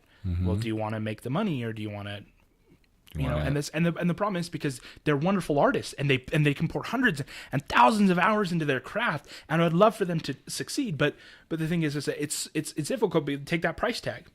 How many people want an original piece of art? How much is that worth? And especially in the case, like for me, if I want to spend $500 on that, then that needs to come out of my food, my rent, my, you know, that's diapers for my children or something like that. Yep. I'm not willing to do that. Yep, exactly. And if I had the money to do that, I probably wouldn't be buying the artwork for that either.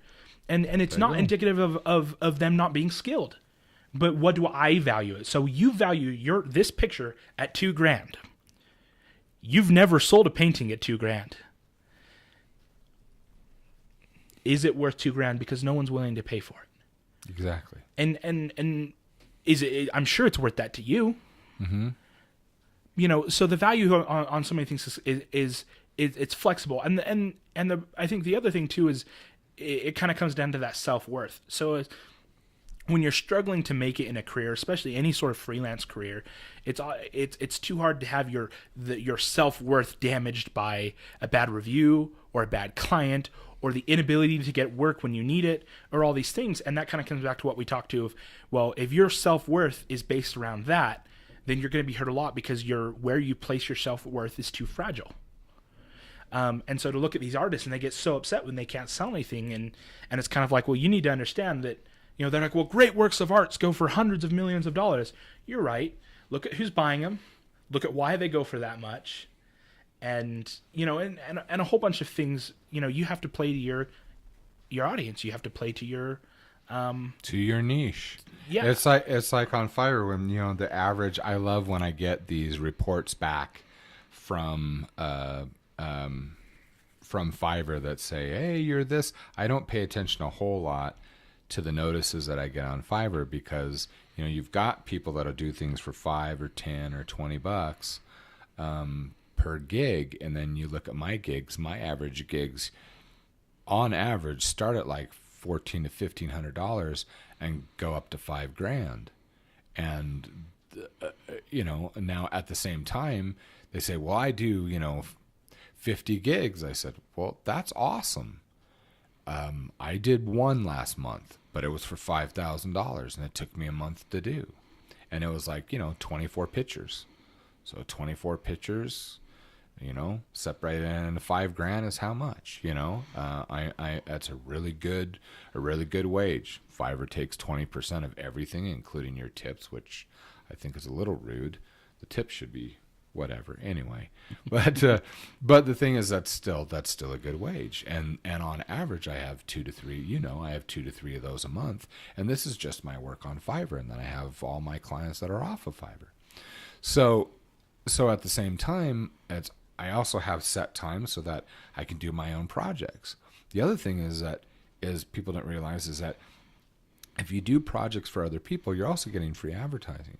Yeah. You really are. Because if it's word of mouth of someone saying, hey, this person did this, there's a potential paycheck coming down the pipeline, which has been a blessing to me and to our family for quite some time. But the other thing is I mean, look at all the authors that I help. Because I realize, hey, there's a specialty niche here that is not being addressed. And that is, you've got indie authors who want to publish their books. They don't have the money to pay an industry pro, I should say a named industry pro, because I maintain industry standards, but I also do a lot of things that industry artists don't do, which I think is funny. Last client, like 4 days ago, she gets a hold of me. Last time she talked to me was 8 months ago, and she gave me what she wanted me to do, and I gave her a bid of like $4,800. She says, that's a little too steep for me. She says, I totally understand. I totally understand. She says, do you have anyone else that you recommend? And I said, not that does what I do. I'm the only person that I know that does what I do. And she says, well, I need to find someone more, cheaper is the word she used. And I said, I totally understand. I says, I wish you success. And you know where I am. Well, 4 days ago, 8 months later, she got a hold of me. She's telling me all these problems and struggles that she's had. And I said, well, I'm so sorry you've had that experience. And of course, I don't remember who she is. I have to go back into the previous conversation. And she says, I'm wondering if you could finish these things off. I said, I'm sorry. I do not repair other people's artwork. I don't work with someone else's work. It's not going to happen.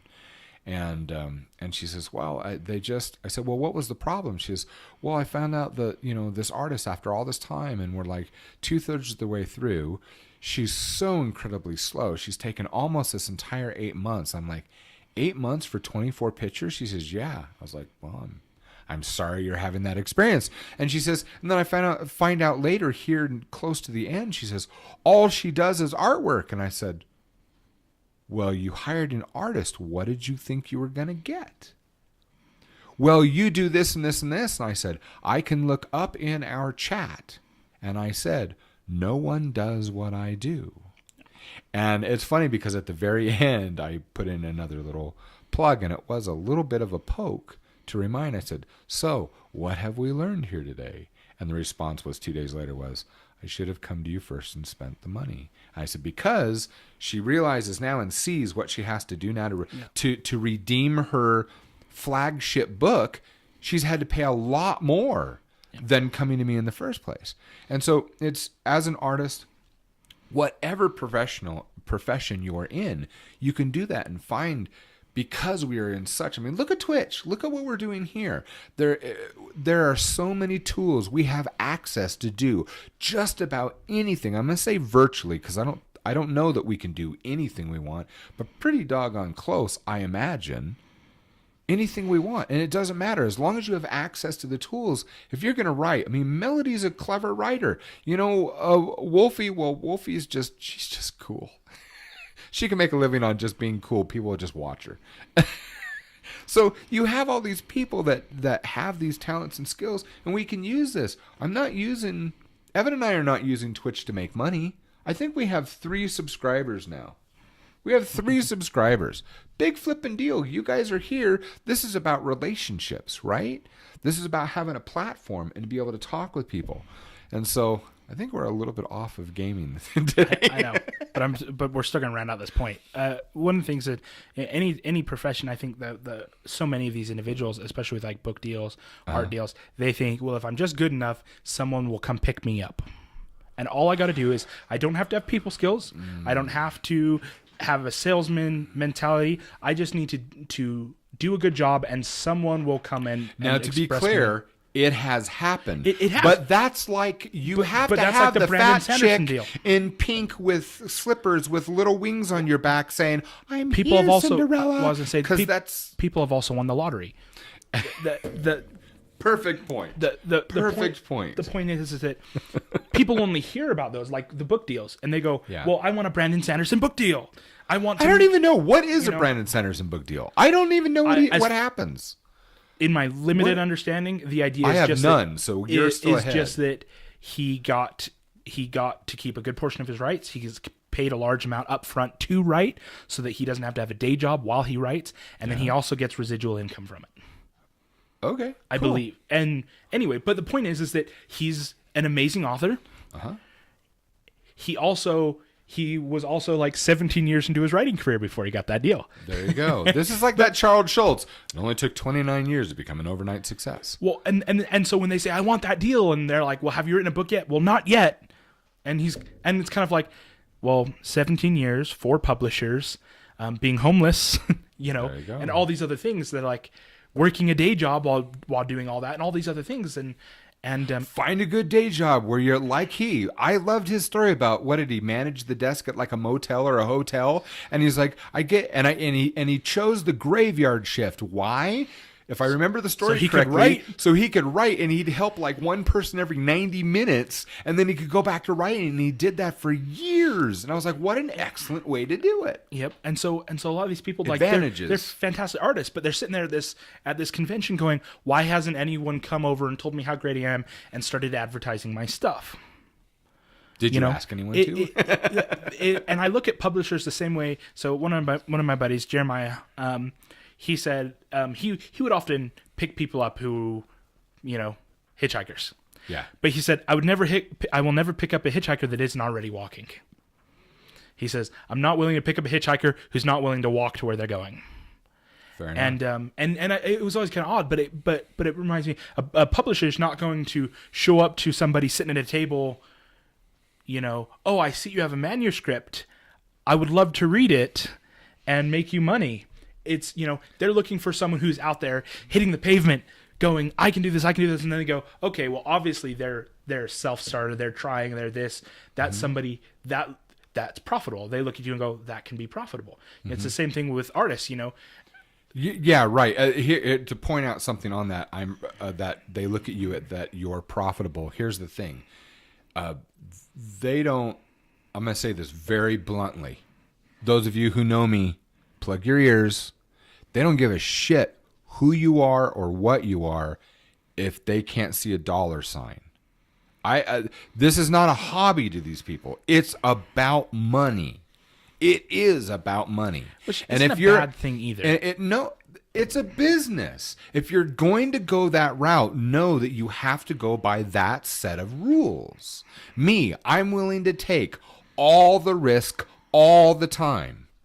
I go and find people. Well, now people come to me. I can't remember the last time I had to pitch for an art job, but it's because after so long. I was going to say, can you remember the years and years of trying to pitch? Yes, I can. And that's my point, is that you've built this up, and people go, well, I want a Jaime Buckley art deal. And you're kind of like, well, how many times was I on the verge of losing my house? Or how many times did I not know where the bills were coming from as I was trying to build this up?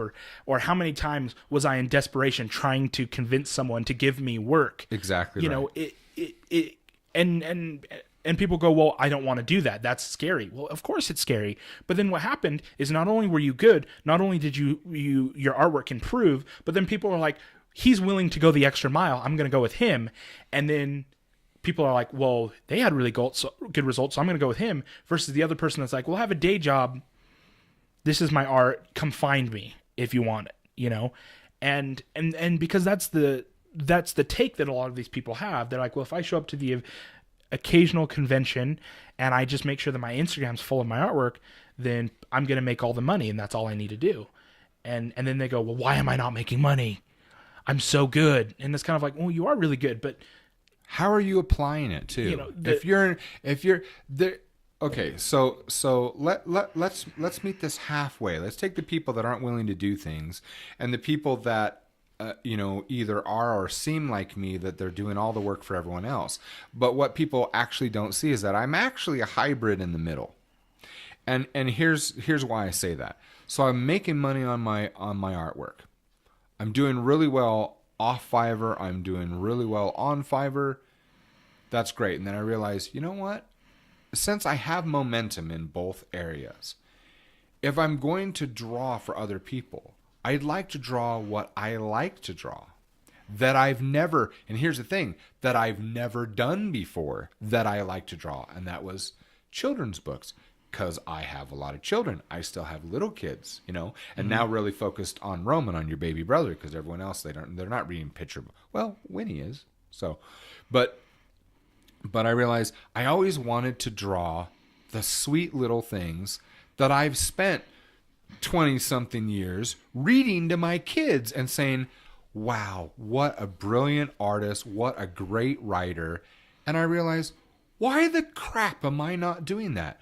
I would love to do that because I would know that little children are getting my artwork. Yeah. Even if the books are not mine, that's irrelevant. So I realized, wait a minute, why don't I create something both on and off Fiverr and say, I know the publishing, the indie publishing, okay? I started with comic books. I've gone to novels. I've done digital, print, done the slew of it. Done merchandise, the whole bit, all without somebody, someone hanging over my head. I've had ups and downs. You've been there with all of them. But the fun thing is I would really like to do something that would make me emotionally happy while I'm doing it, even if I had to give it away to someone else. And could there be a hybrid situation where the more I worked, the more money I would make, that even though I didn't retain the rights to it, it would still benefit me long term. And I realized, wait, this is perfect. I can be, because I am a professional illustrator, I can draw for indie authors who need the good artwork to take their good stories and take them up to a professional level without having to pay 20 grand to an artist that you would have to pay someone if you go through a traditional publisher. But pay a fraction of that to someone like me, but I can take it one step further. I can do the artwork. I can show them how to get it formed, to get it printed, to get it into digital, how to get it out into the world and say, oh, and by the way, when you're ready to start doing the marketing, I know that all the internet says use this, do this, do this. I just need to let you know they're full of shit. Use this and this and this. How do I know? Because I've been doing it since 2004. Yeah. And this is what, and so that's what I do as a package. And then I realized, wait, one of the parts of my contract is I do not get any residual from any of the books that I've done for any indie author. I never ask for that. I tell them up front, I don't ask for it. And also when people say, well, will you take a percentage? No, I will not. But this will be great. I says, that's wonderful. I want you to keep it all. Because I call that if come. There's no guarantee. And so authors who come to me, you're going to rise or fall according to your own plan, not mine. So I say, I am a work for hire, but here's the benefit. You pay me, there's a deposit. I work, I get it done. When it's done to the specifications. It is a shining, beautiful, glorious thing to you. You pay me the balance. I can help you and show you how to set it up and get going. But one of the things is my name does go on the cover and in on the author page. So my picture, my bio goes in the book, and my name goes on the book. I says that guarantees a few things. Number one, if my name, because I've been around so long, is going to help you get more exposure. Just my name. Yeah. That's one of the advantages. Number two, if my name's on it, I'm going to do a better job on artwork because I'm not going to do crap and have my name attached to it. And number three, when it's out there, I'm going to tell people about you in the circles that I'm growing with parents. And so I realized, wait, this is a win-win-win situation for my clients. And next thing you know, I started getting jobs. I offered that. And then there was too much work. And, my friend Andai said, well, what do I do? He says, raise your prices. Why? He says, are you giving them quality? I says, I'm giving them everything I know how to give. He says, then raise your prices. So I raised my prices. There was a problem with that. I got more work, not less. I'm too swamped. Raise your prices again. I did, and we found that balance. And now there's a full-time, good living, doing what I love while I'm doing more of what I love. I have a win-win situation. So to ask any artist that watch or end up seeing this, would you say that you could be where you were if you didn't pound the pavement for the thousands of hours leading up to these moments? Oh, hell no. Absolutely not. So it's no way. So that I had to find out what worked and what didn't. That there was years of trial and error, yes, thousands of hours put into wrong directions, and almost $10,000 in money spent on courses that were absolute BS. Yes. Okay, so and the reason I ask that is we tell people it's that going after, because it's not just artwork but any profession, going after it, you have to, if you're going to be a freelancer, specifically freelancing, owning your own business, things like that. Those are the things that you incur, and so when or if it succeeds, because it is it ought to be you reap the rewards, or rather you reap the consequences, be they fruitful or not. Yeah. And so and but here's the thing here, and I had to learn this too. It's always fruitful, always, because if it's not money, if it's not the result you want, it's experience. It's always worth it. That's what I learned. It's always worth it. It's always fruitful. And if it's not fruitful, you're freaking looking at it the wrong way. I was gonna say, shouldn't have had so much caffeine. my point was that going back to that, we should own, we should own something. Say you get big enough, you can't manage the social media, other stuff, so you hire somebody. Does that mean he deserves a portion of it? Well, no. And then the point is, because he didn't go through those years and years, that money, all that, to make Wanted Hero and ShamingBuckley.com and all those things what they were or what they are. No, I pay them for the things that they do, and you can build it from there. And so, but I mean, look at our relationship here. You and I work together, because I am at the point that I realize I can't do it. Not only can I not do it all, but if I don't keep taking those next progressive steps, something bad's going to happen. It's either going to taper off if I can't keep expanding, and I'm only one person. So you and I start working together. But here's the little twist, is that you have been there from the beginning in a way that other people can't, because you're my son. You've seen this. You've grown this. You've always been a support.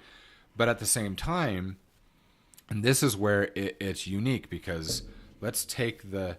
Okay, let me finish this thought.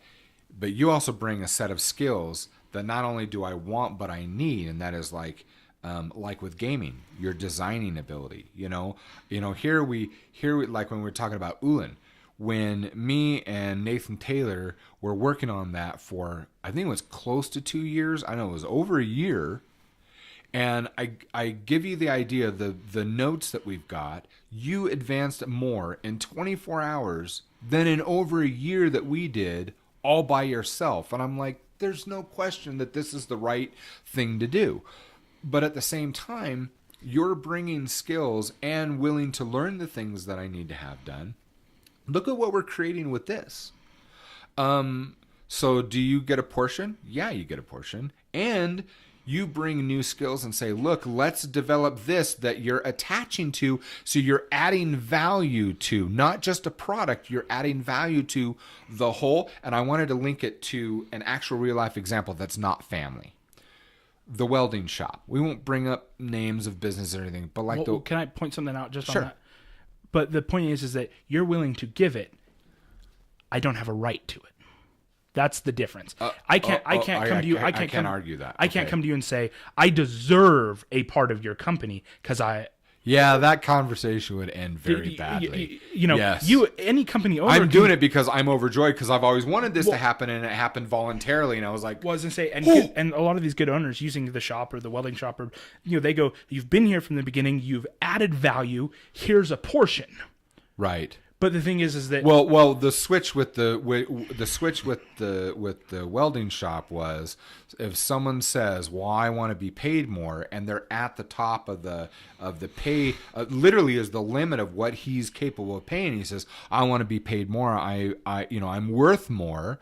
And the owner of the company, I just don't want to use names. The owner of the company, he just smiled because he's a good man. He says, "Well, I'll tell you what," he says, "if you feel that that's the case," he says, "then you need to add value to the company. So guess what? If you want to be paid more, bring us more work. Develop another part or division of this company. You have every ability to do it like I do. I'm not going to do it for you. You do it and you'll be paid it." And guess what? Some of them did. Most of them didn't. The ones that did got paid more.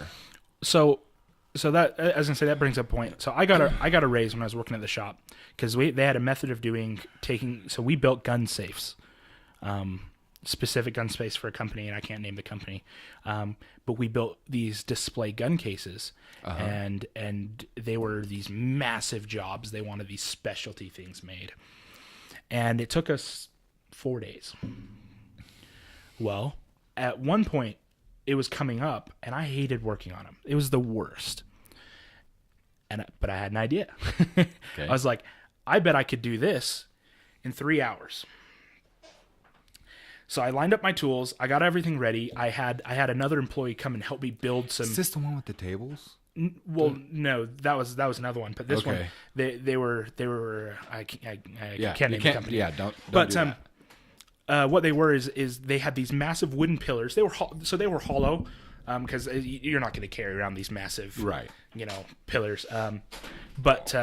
But they went to great lengths to make sure they looked that.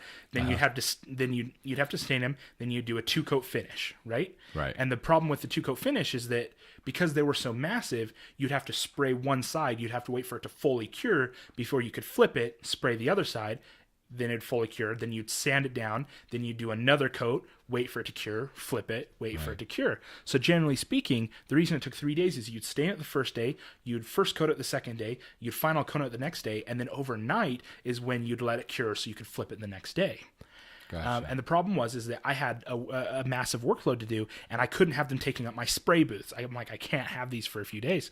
And they were profitable at 3 days to take the booth, but they were annoying. I hated them, and the problem was that if they were taking my booth, I had to go work elsewhere, for the hours while I was in. Right. I didn't want to go work elsewhere. I didn't want to work with other people. I wanted to put in my headphones, get my work done, and go. So I had a buddy. I was like, hey, well, if they're hollow on the ends, right? And he goes, yeah. I said, so build me a board that has a stack of blocks in it that I can slide it down onto, and I can spray all sides of it. And I don't have to wait for it to cure because I don't have to flip it, so the weight of it's not going to be on it. So I can wait 30 minutes, give it a scuff sand, wait for it to flash, spray it again, then pick up the whole board and move the board out so it can cure upright. And then they said, okay, they're like, well, the problem is getting all the stain in the grooves and hand staining it. And I was like, okay, well, I'm just going to put the stain in this cup that I would normally paint with. I'm going to soak it in stain and run rags over it really quick rather than taking the sponge and making sure it's in each spot. I'm just going to soak it.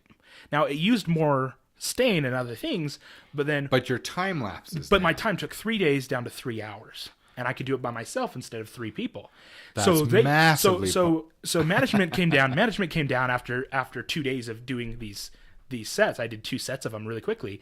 They came down and they're like, okay, well, we're giving you a raise because you just made us much more profitable. So we're going to put that in your pocket, and we want you to look over these processes and go from there. And so I got a raise, and that was my start to a supervisor position. That was my start to being in charge. My son, the problem solver. And it came from, there was no way in hell I was going to go work with the people I didn't want to work with. Like, my motivation to do it was I cannot stand working with those people. They drive me up the wall. Please let me work alone. And they're like, well, you can work alone if you can stay busy, but you can't stay busy if we have to leave those to sit. And I was like, right. I will find a way. So help me. I do not want to go work with these other people, these other situations. And so when you take value like that and companies value you, that's when you know you have a good company. The thing is that in no way were they required to come and give me a raise.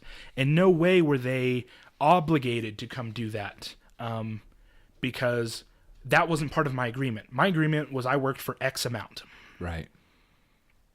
That's it. Now, I went further because I loved the company and I didn't want to work with or do certain jobs. So I needed to make myself more valuable where I was at. Mm-hmm. And when I was more valuable, that's when they came and said, oh, well, we're going to give you a raise now because you are more valuable here now. And that was great. And so it was kind of exactly as you said, adding value. So there's our difference in the freelance and the and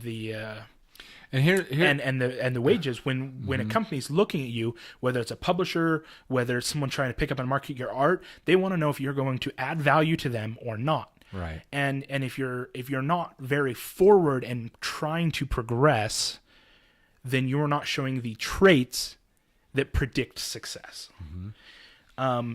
I believe it's much harder to be picked up by a publisher, by any other company, because they're like, well, how do I know that you're going to be worth your weight? Right. Because right now you're just sitting around hoping for something to happen. You know, one of my good buddies, I actually he started getting work on Imgur.com because he was doing Dungeons and Dragons posts. And he said, I'll tell you what. He says, here's some of my artwork. He says, I'll draw your D&D group for $20. Wow. And There you go. and at one point, someone's like, dude, your artwork, you should be charging hundreds of dollars. He goes, do you know a D&D group that's going to pay a couple $100s to get their characters drawn? He knows his audience. He's like, no one is going to, he goes, because take the character. And he goes, you could sell that for $500. He goes, do you know a D&D group that's going to buy a portrait of the character for $500? Because I don't, you know. Yeah. Now, what ended up happening is, well, he has a few more deals, and he's like, I don't make a full-time living. He goes, but now I have steady supply of in my spare time, I draw people's D&D groups. He goes, and I've been able to up my prices, you know, and things like that. I hope he's doing it on Fiverr, because for a while there in the very beginning, I was getting paid, I think, $12 to $15 per character, but I had several GMs that said, as a treat, when their groups would finish their campaign, they'd show up and they'd say, I have these 3, 4, or 12 characters. Here's the description. Here's a couple Google links to the type of races, the kind of general look that I'm looking for. Would you please do some black and white sketches? And he would give them as gifts to their players. Yeah. I had lots of GMs doing that, so that's a popular thing. Well, and that's the thing is that he was kind of like, well, I had never sold artwork before that point. Wow, that's a big deal then. He's like, but all of a sudden I've got plenty of work. The moment he goes, I valued my work. And I kind of went that. So most of his work he pulls off Reddit and Imgur. Uh-huh. But then what did he do? He started drawing people's World of Warcraft characters, you know, and their Destiny characters and all sorts of stuff like that. And he's like, it's not like I make a full-time living. He says, but I bought myself a new PC. He goes, and I bought myself an Xbox. That changes everything. It just shows you. He goes, I can afford better food. You know. There you go. And so he goes, I'm not eating salt and chewing water. You know. So anyway, I know I apologize, guys. I know our intent was to talk about video games, and we got going and just that's still okay. It's these are always a catalyst to what we really want to talk about. We started about the convention, it goes, but I do want to go into a little bit of video games. I want to talk to you. I have my notes over here. Bring them in front of you. Well, and I will say, or at least going off the comments. Zev says, my main thing is that I have no idea how I'd even start selling it to begin with. I'm assuming you're talking about your artwork. I wouldn't know either, but he does. As far as Melody saying, y'all hit where it hurts. Has a day job and wants to write. Then do that. That's you say so y'all. Right. Are you? No, she's from New Jersey. She's not from South. So yeah, well, but here's the thing, Melody. You arrange. You know, that was a good story with Brandon Sanderson, with him running a hotel motel. I can't remember which it was. You find the jobs that allow you to do those things. It's funny because my dad used to tell me when I was doing work that if it was something that I had a talent and skill in, and I didn't want to do it, then I needed to charge more for it. And I said, well, what do you mean? He says, well, if it's something that you really don't want to do, but you have the skill, you can do it, but you don't want to, then when you charge, just make sure you charge enough that it either makes the person go away, or if the client still wants to pay you, they're paying you so much, it's worth doing. For example, I had one lady a few years ago, and it was a Fiverr job. So it was the first time that I went into the thousands of dollars for one gig. And it was a lady, it was actually an in-between. It was someone who I have no idea what she charged the lady, because it was not the author that contacted me. It was whoever she was working with. And she says, I'd like you to do 11 black and white pen drawings, And it was on a subject matter I was not comfortable with. It wasn't inappropriate or anything. It was of a religious nature, and that made me uncomfortable. I don't like doing things like that because I want to represent the right things, and I don't count myself as a realist. And so, I don't do portraits and things like that anymore. I just don't like it. And so I just said, well, 11 drawings, how long would it take me? It would probably take me a day, maybe 2, get them done. I just didn't want to do them. So I just threw out a crazy number. I said, I'll do it for $1,867. It was just a random number, $1,867. And in 30 minutes, the ticket was paid. And you were I did 2 things. The first thing I actually did there, I actually looked at the gig that was accepted, and I went, oh, shit. And then I went, wait a minute. $1,167 for 11 drawings. Oh, hell yeah. I'm going to get this done in 2 days. And I did. And I turned it in, and she loved it. And I was like, wait a minute. I need to charge more for these things. I can offer more for these things. So it was a catalyst to where I went, that's when I realized, wait, why not draw the things that I love? And that's what started the whole children's book thing. And I didn't realize there were so many very clever authors who needed an artist. And I was like, oop, here I am. So there were also many artists that thought it would cost $50 to get a book done. Oh, wow. Yeah.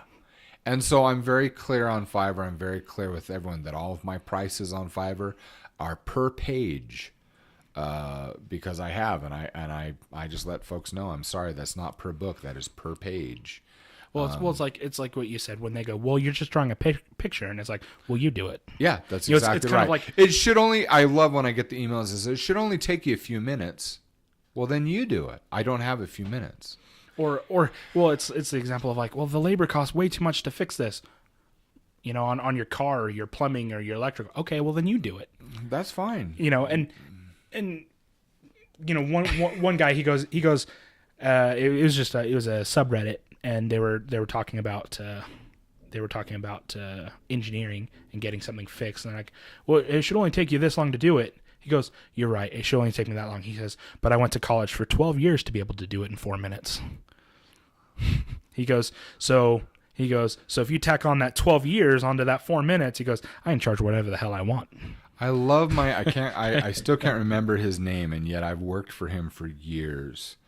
And it was first on Fiverr, and then he disappeared. And he found me one day and sent me an email directly through Wanted Hero. And he says, I'm not going through Fiverr anymore. And he says, first of all, I'm tired of them. They're price gouging. No, actually, that was secondary. It was their messaging system. He says, I send you messages for days and they don't go through from the country he was in. And I was like, okay, I've had that happen a few times. I've tried to talk to support. He says, and on top of that, he says, if I give you a tip, he says, the last time he gave me like $100 tip. He says, and you got how much? I said, I got $80. He's like, but I tipped you $100. And he's like, F them. And I was like, okay. He says, I am not going to do that again. Can I work with you directly? Sure. I have a whole business. Of course, I do most of my work directly.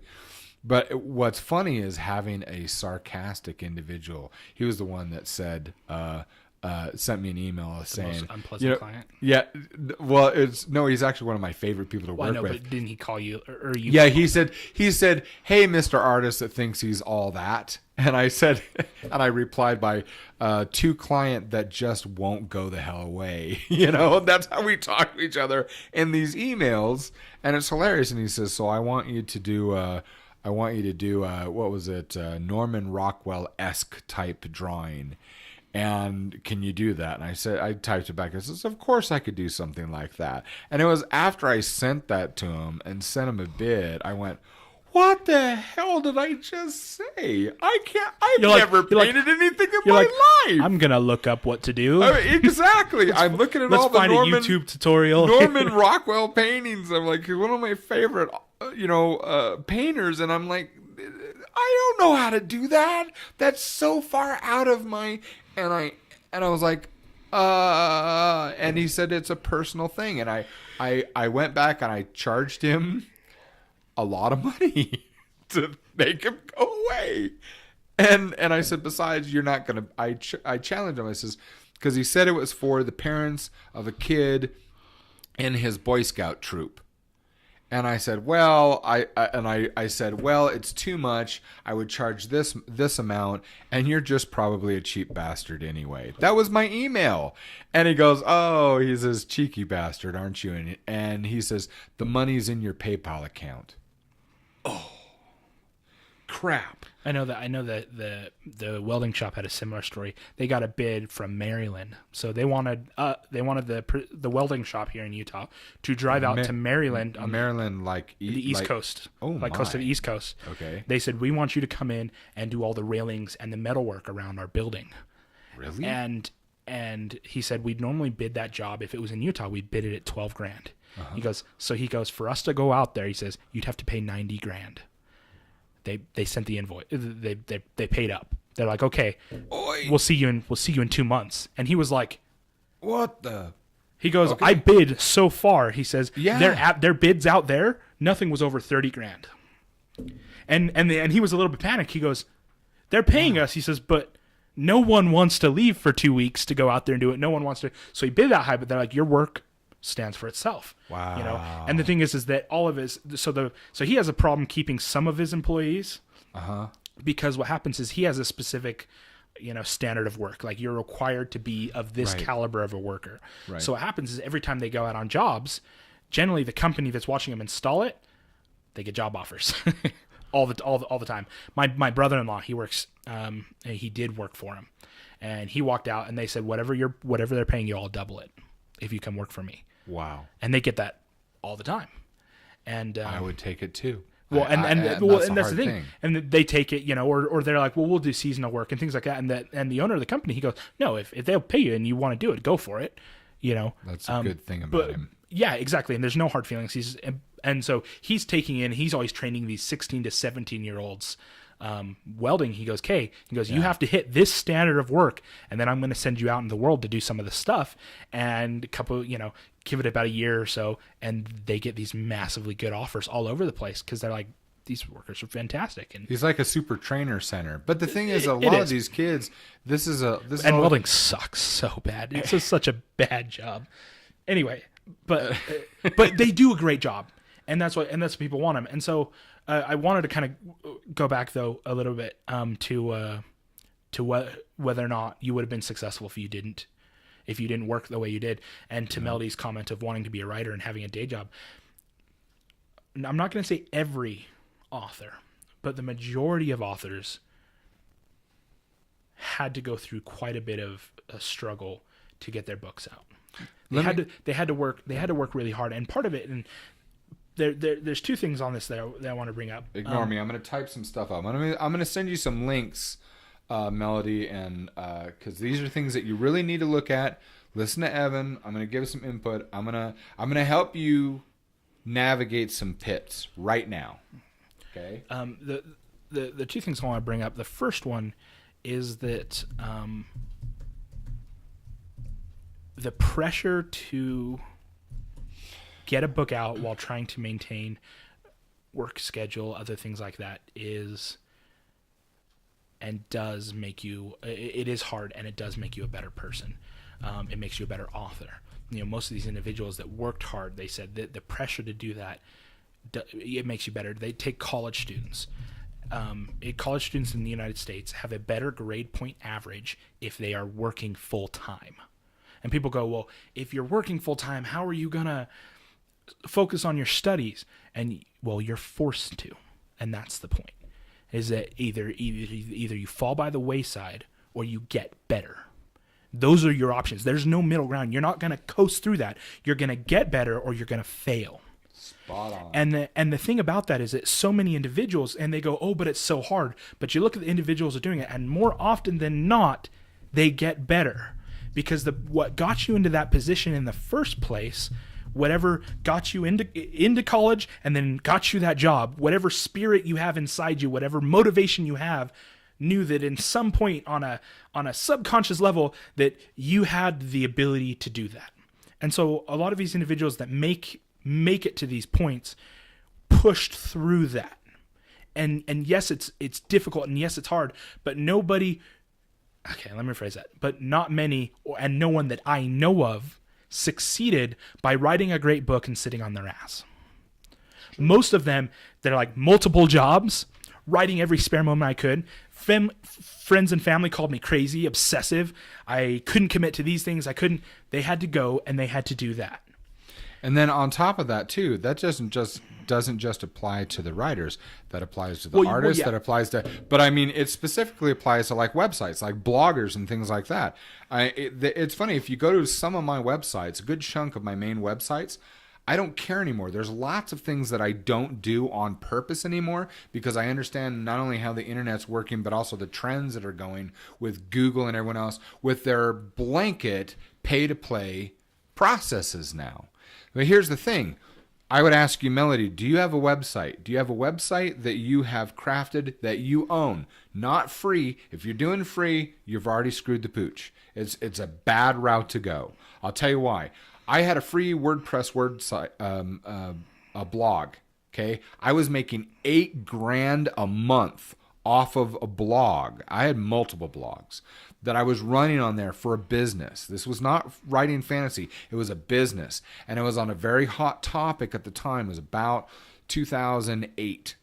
And $8,000 a month. And someone, because the topic got so heated on the internet, that someone that was probably getting paid $9 an hour went and turned my website off. My income was gone in an instant, and there's nothing I could do to reclaim it. So if you have a website, you better be paying for the hosting. I recommend going with Bluehost, just with Bluehost. Don't go with SiteGround. I'm sorry, if anyone uses SiteGround, what's that? Or GoDaddy. GoDaddy is the devil's whore of a niece. I don't care. Absolute. I'll talk against them until they go out of business. Number one. Number two, don't go with SiteGround because they promise and they're full of shit.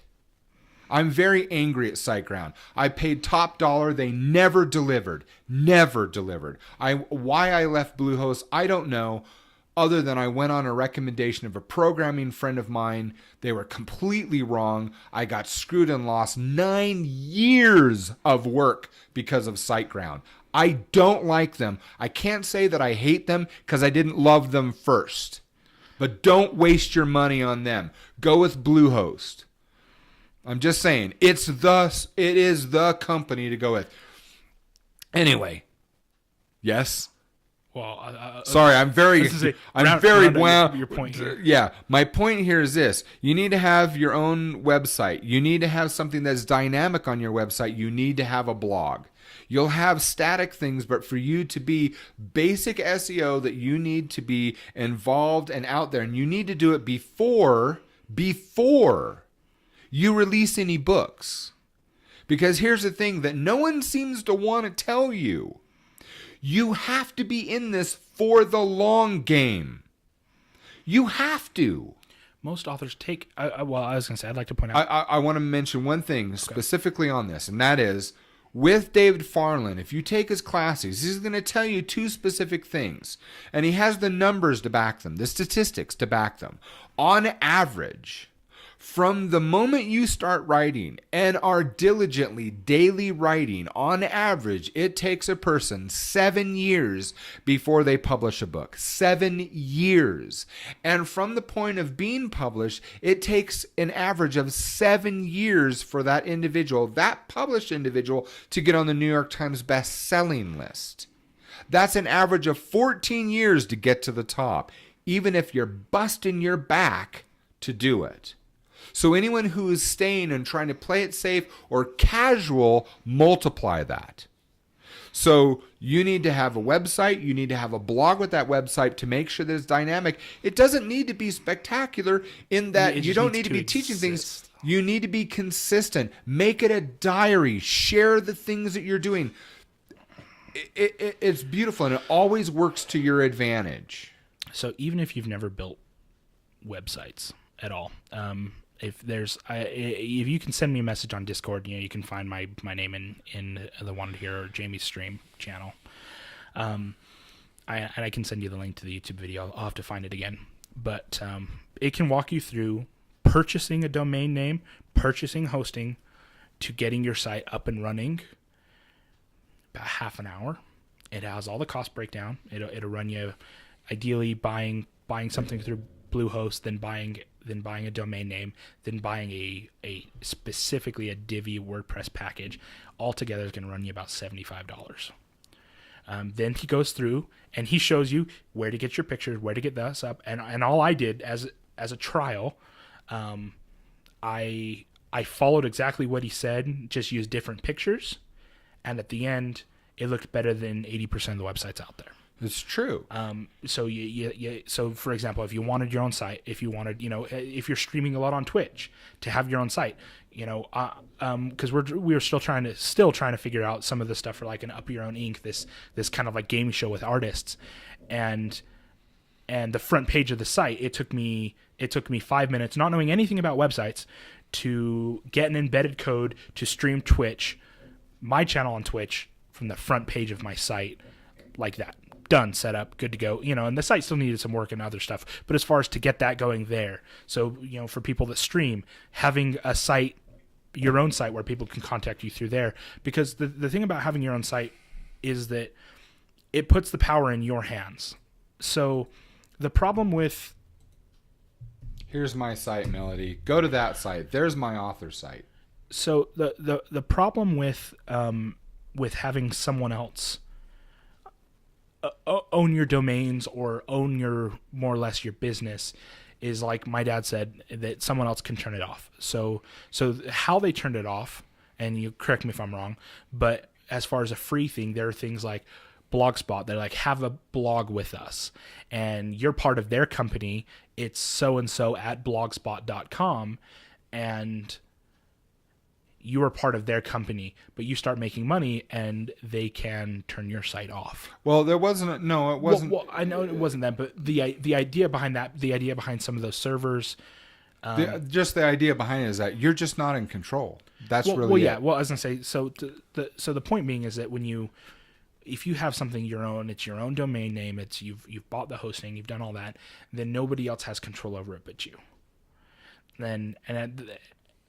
And so that's, with that greater degree of control, that allows you to do more, and you have the potential for doing a lot more. Sorry, I haven't looked at our blog that you and I built together. I haven't been there in a while. It looks freaking good. Sorry.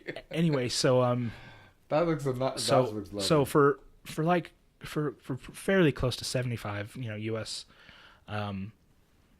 you can get a site up and going, and you could do it in probably an hour and a half yourself. And this is from me. Never, someone's like, you need to get into the back end of your website, and I was like, I know what those words mean individually, but I don't know what you mean, and I'm like, I know nothing. And so I can link you the video if you're interested. Like I said, send me a message on Discord or something like that, and I'll have to go find it, but I know it's there, and it walks you through purchasing everything you need for the site to getting it live, like every little step of the way. It's fantastic. The sites look great. And the thing is that then, just going off of that, I then went to Upwork, and I was like, building WordPress sites for $150, and most people they're doing it a lot more than that, but someone's like, hey, I need a cheap site. So then I got to build a website and get paid for doing it after a 30-minute YouTube video, and I made $150 2 days later. And still to this day, I'm confident enough in building WordPress sites. I'll go to YouTube. See, someone says, well, I'll do this. I'll be like, okay, I'll do it for $1,000.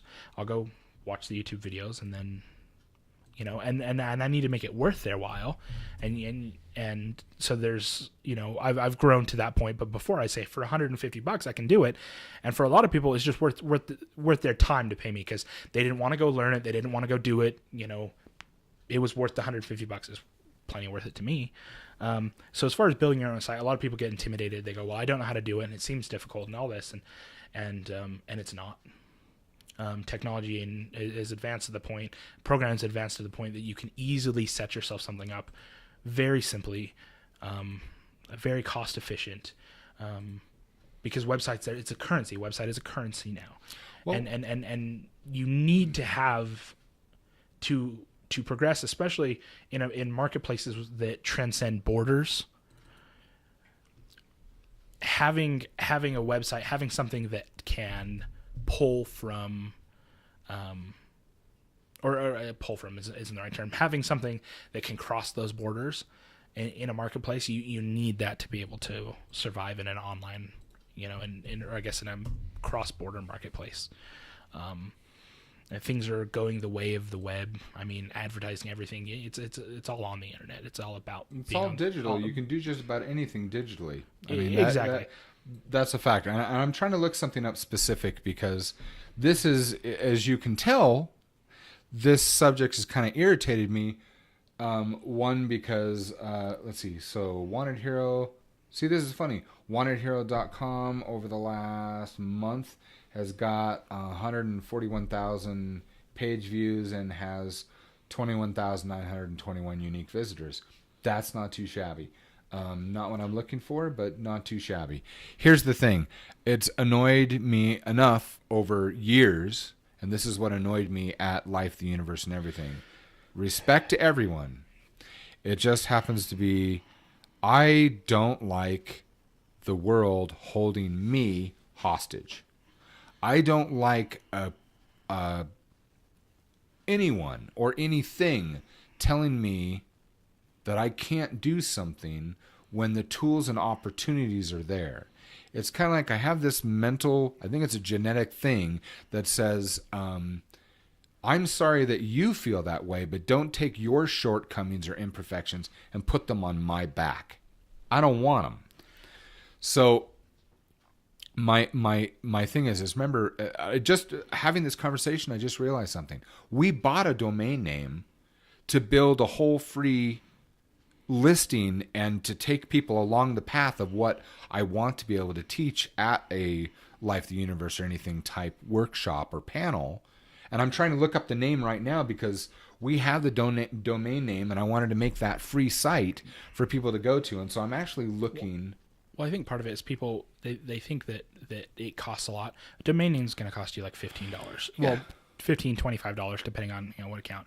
Hosting in a year of basic hosting, $39, and then buying specifically. I say WordPress because it's so user friendly. It's so easy to update. It's easy to build the site and do all that.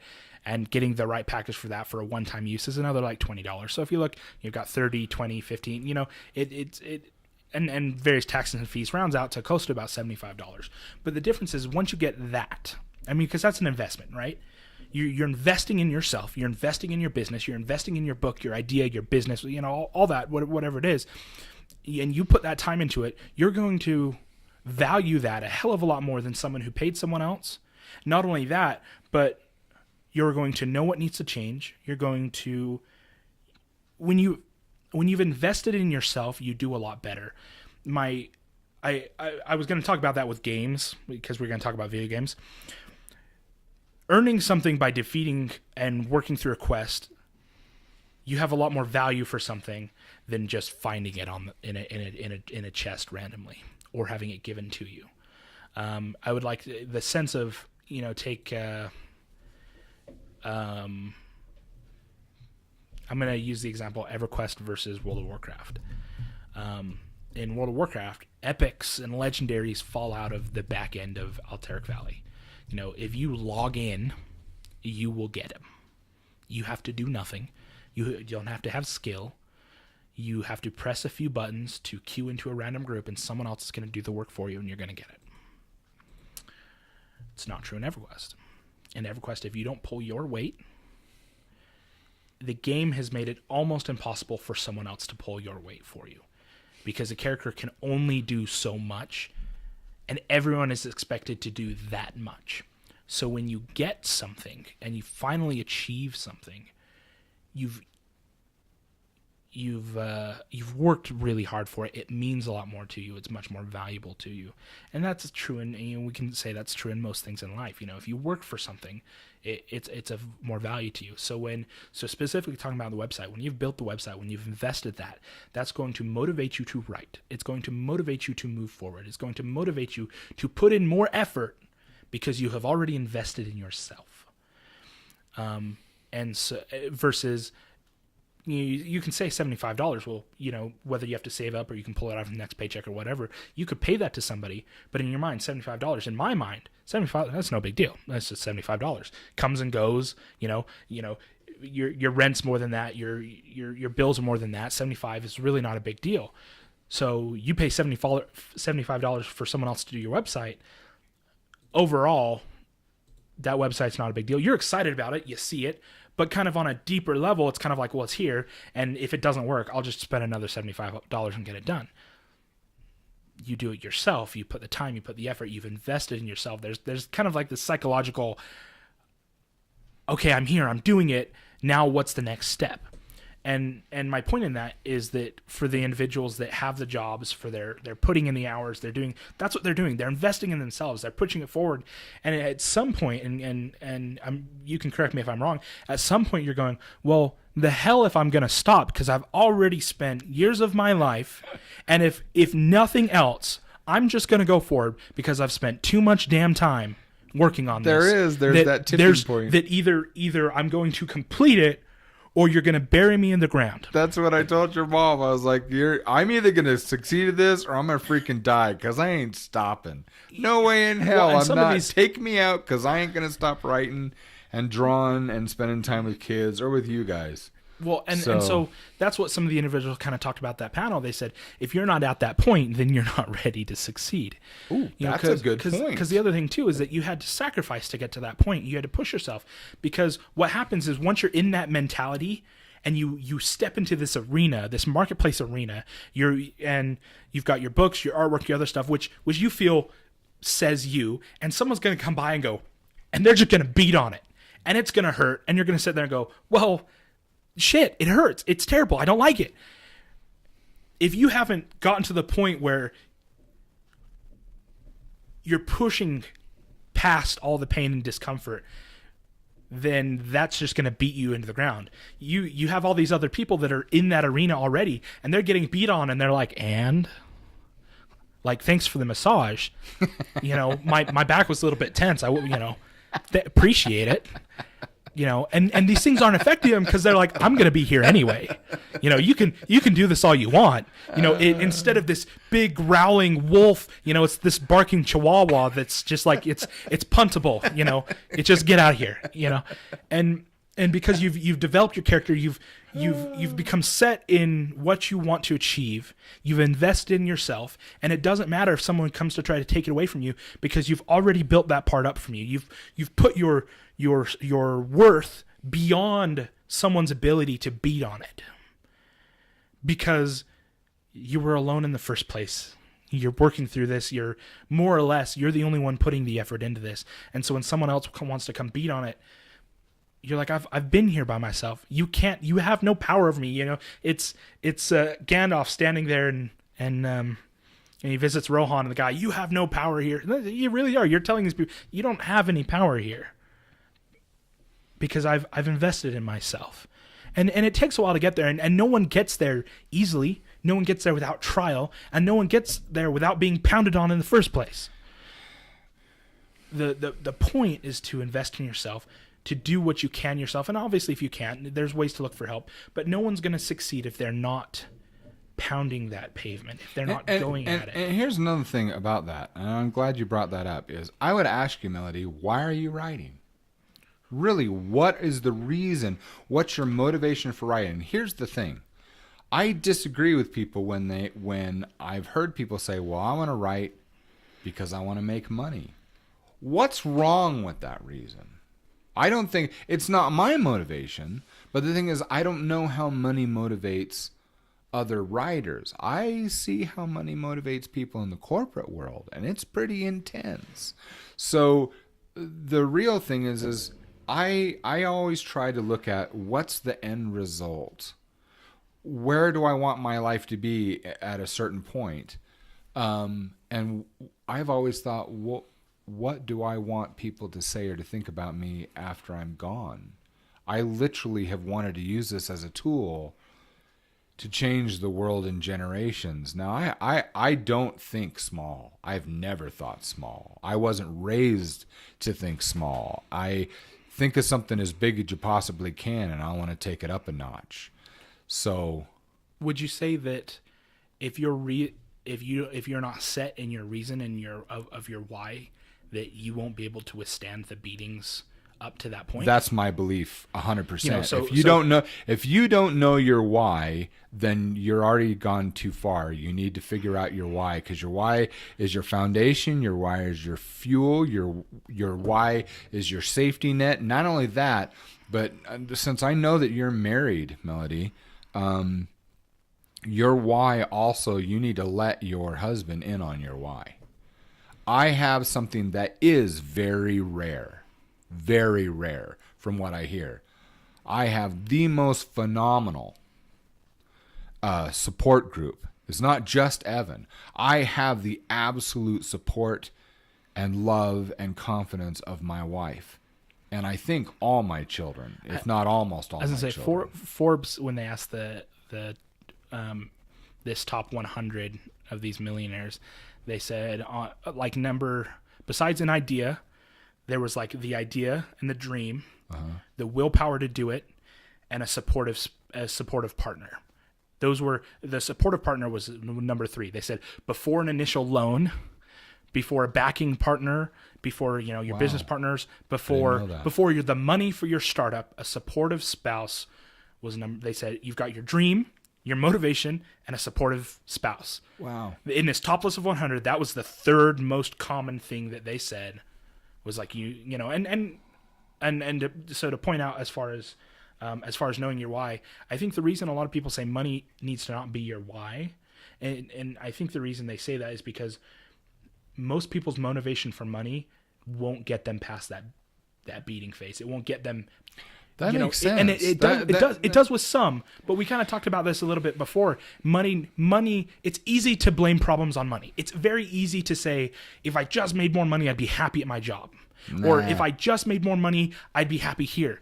The problem with that is that oftentimes the problem is much deeper. I can hear myself saying that out loud when I was younger, saying if I just made more money, and I can talk about the cabinet shop now, about how much I liked it and how much I enjoyed it, but there were these portions where it's like, if I just made more money, then I could get through this.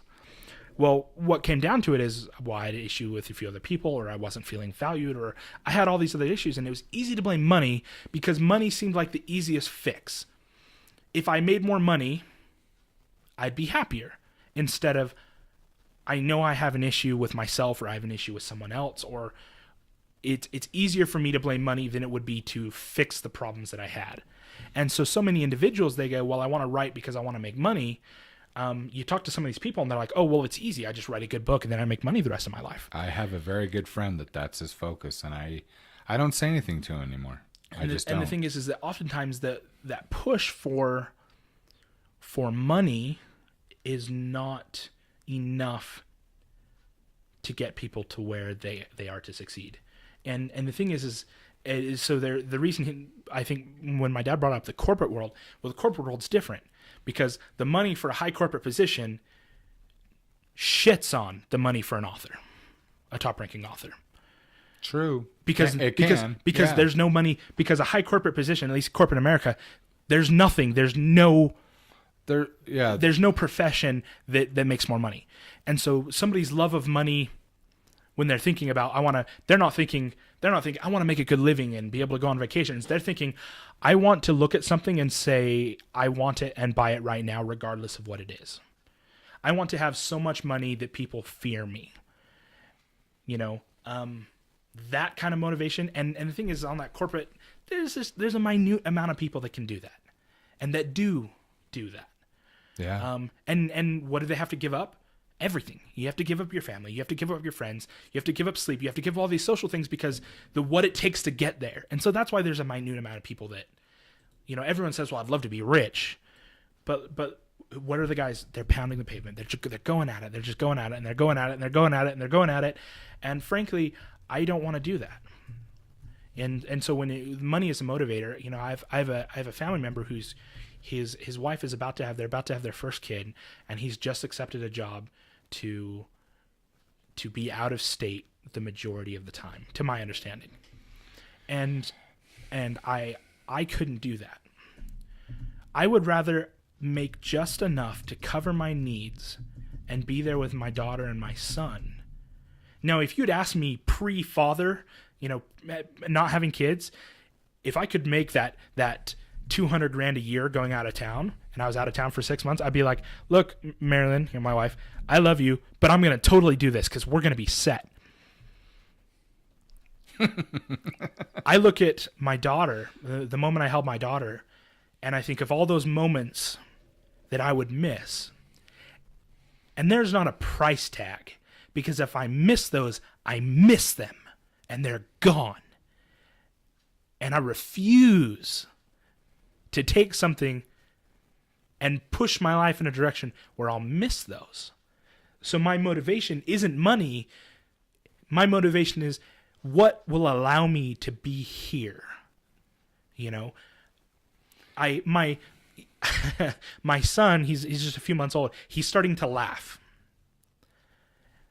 And I couldn't miss that for anything in the world. They're like, you could go on a tour of any country in the world. You can do anything at all. But if I miss him laughing, there's nothing compares to that. So you have to have your motivation. And I think the money is just not, it doesn't command the power to push through things.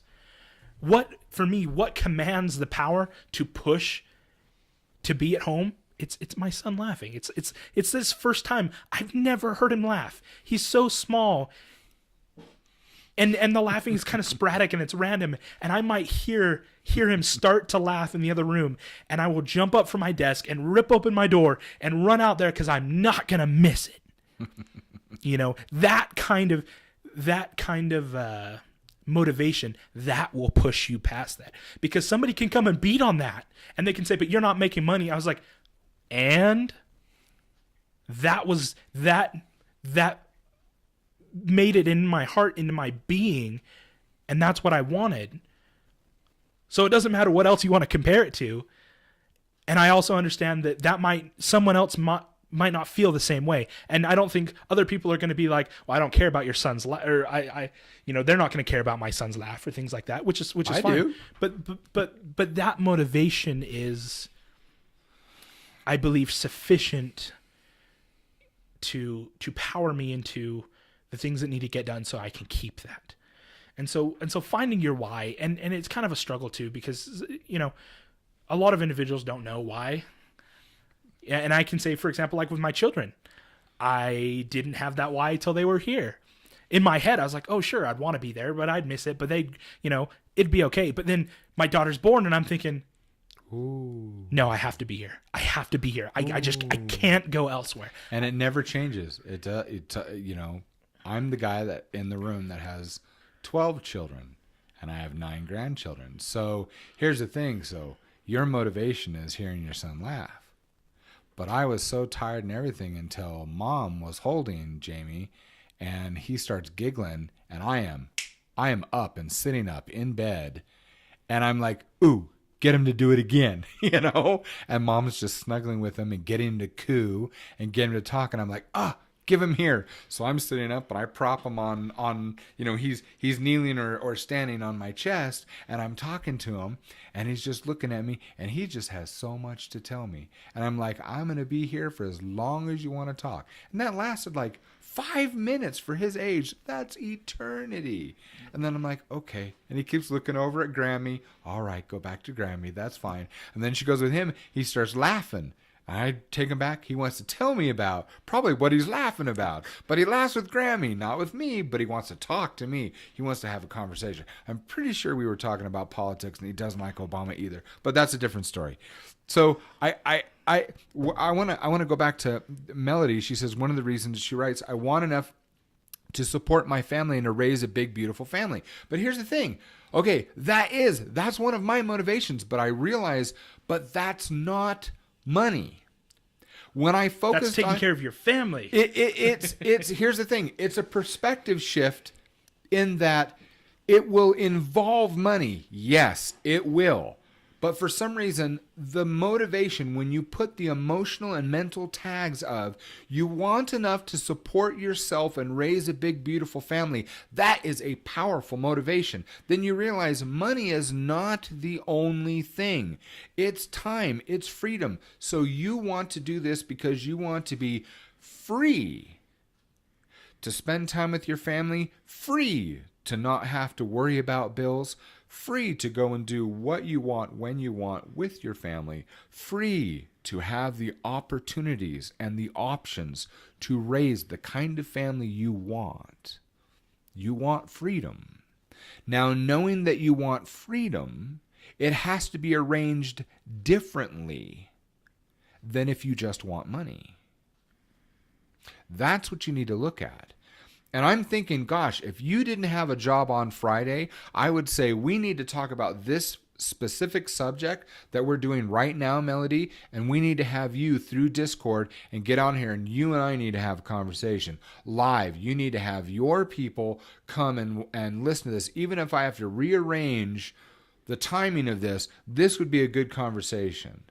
And by the way, the website, while we're doing this, and we need to close now because we have... Well, I want to address what they're talking about. Okay, we'll do that. Let me finish this one thing. So what I wanted to look up and let you know, we bought this, I don't know when we bought this, middle of last year. We haven't done anything with it, but I'm already installing WordPress during this right now. It will be called getyourbookpublishedtoday.com, and I made it long on purpose. But getyourbookpublishedtoday.com, and my intention is to show you how to get what you want, indie authors, how to get what you want. Not guaranteed, but if you follow the things that I have on there, I'm going to show you what I do and why. The same tools, the reasons behind them, and I figure what I will do is I will put up there on the website, everything here will be free, but if you will just click on those tools that I use that I'm going to show you, if you click on them there, I will be affiliates and you guys will pay for the website to stay up forever. I think that's fair. So that's something that I want to do because I didn't want to go pay 20 grand for someone to build wantedhero.com. I wasn't interested. And they got all snotty with me. And I said, screw you. I'll go do it myself. Sure you will. I did. I learned how to do all these things. Anything when someone says, well, you can't do that. Watch me. Watch me. So I've got to leave here soon. But I wanted to address, you guys kind of, Cage, you talked about being raised in a household where you, correct me if I'm raised in a way that you never had to put any real effort into anything. So there are a few things that, so this is I don't know how old you are, but at least in my generation, millennials, whatnot, that's a very common, unfortunately, very common thing.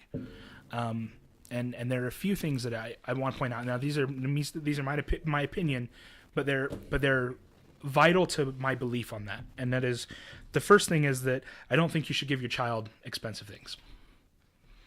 And I want to clarify that. And don't think you ought to buy your child a car. I don't think you should give them a cell phone. I don't think a lot of these other things, because I think they ought to earn it. Because then they're going to have the value for it. And it's a hard thing because as a teenager, as all my friends had cell phones and I didn't have one, my dad said, you want a cell phone? Of course you can have a cell phone. Go get a job and buy one. Well, I got a cell phone.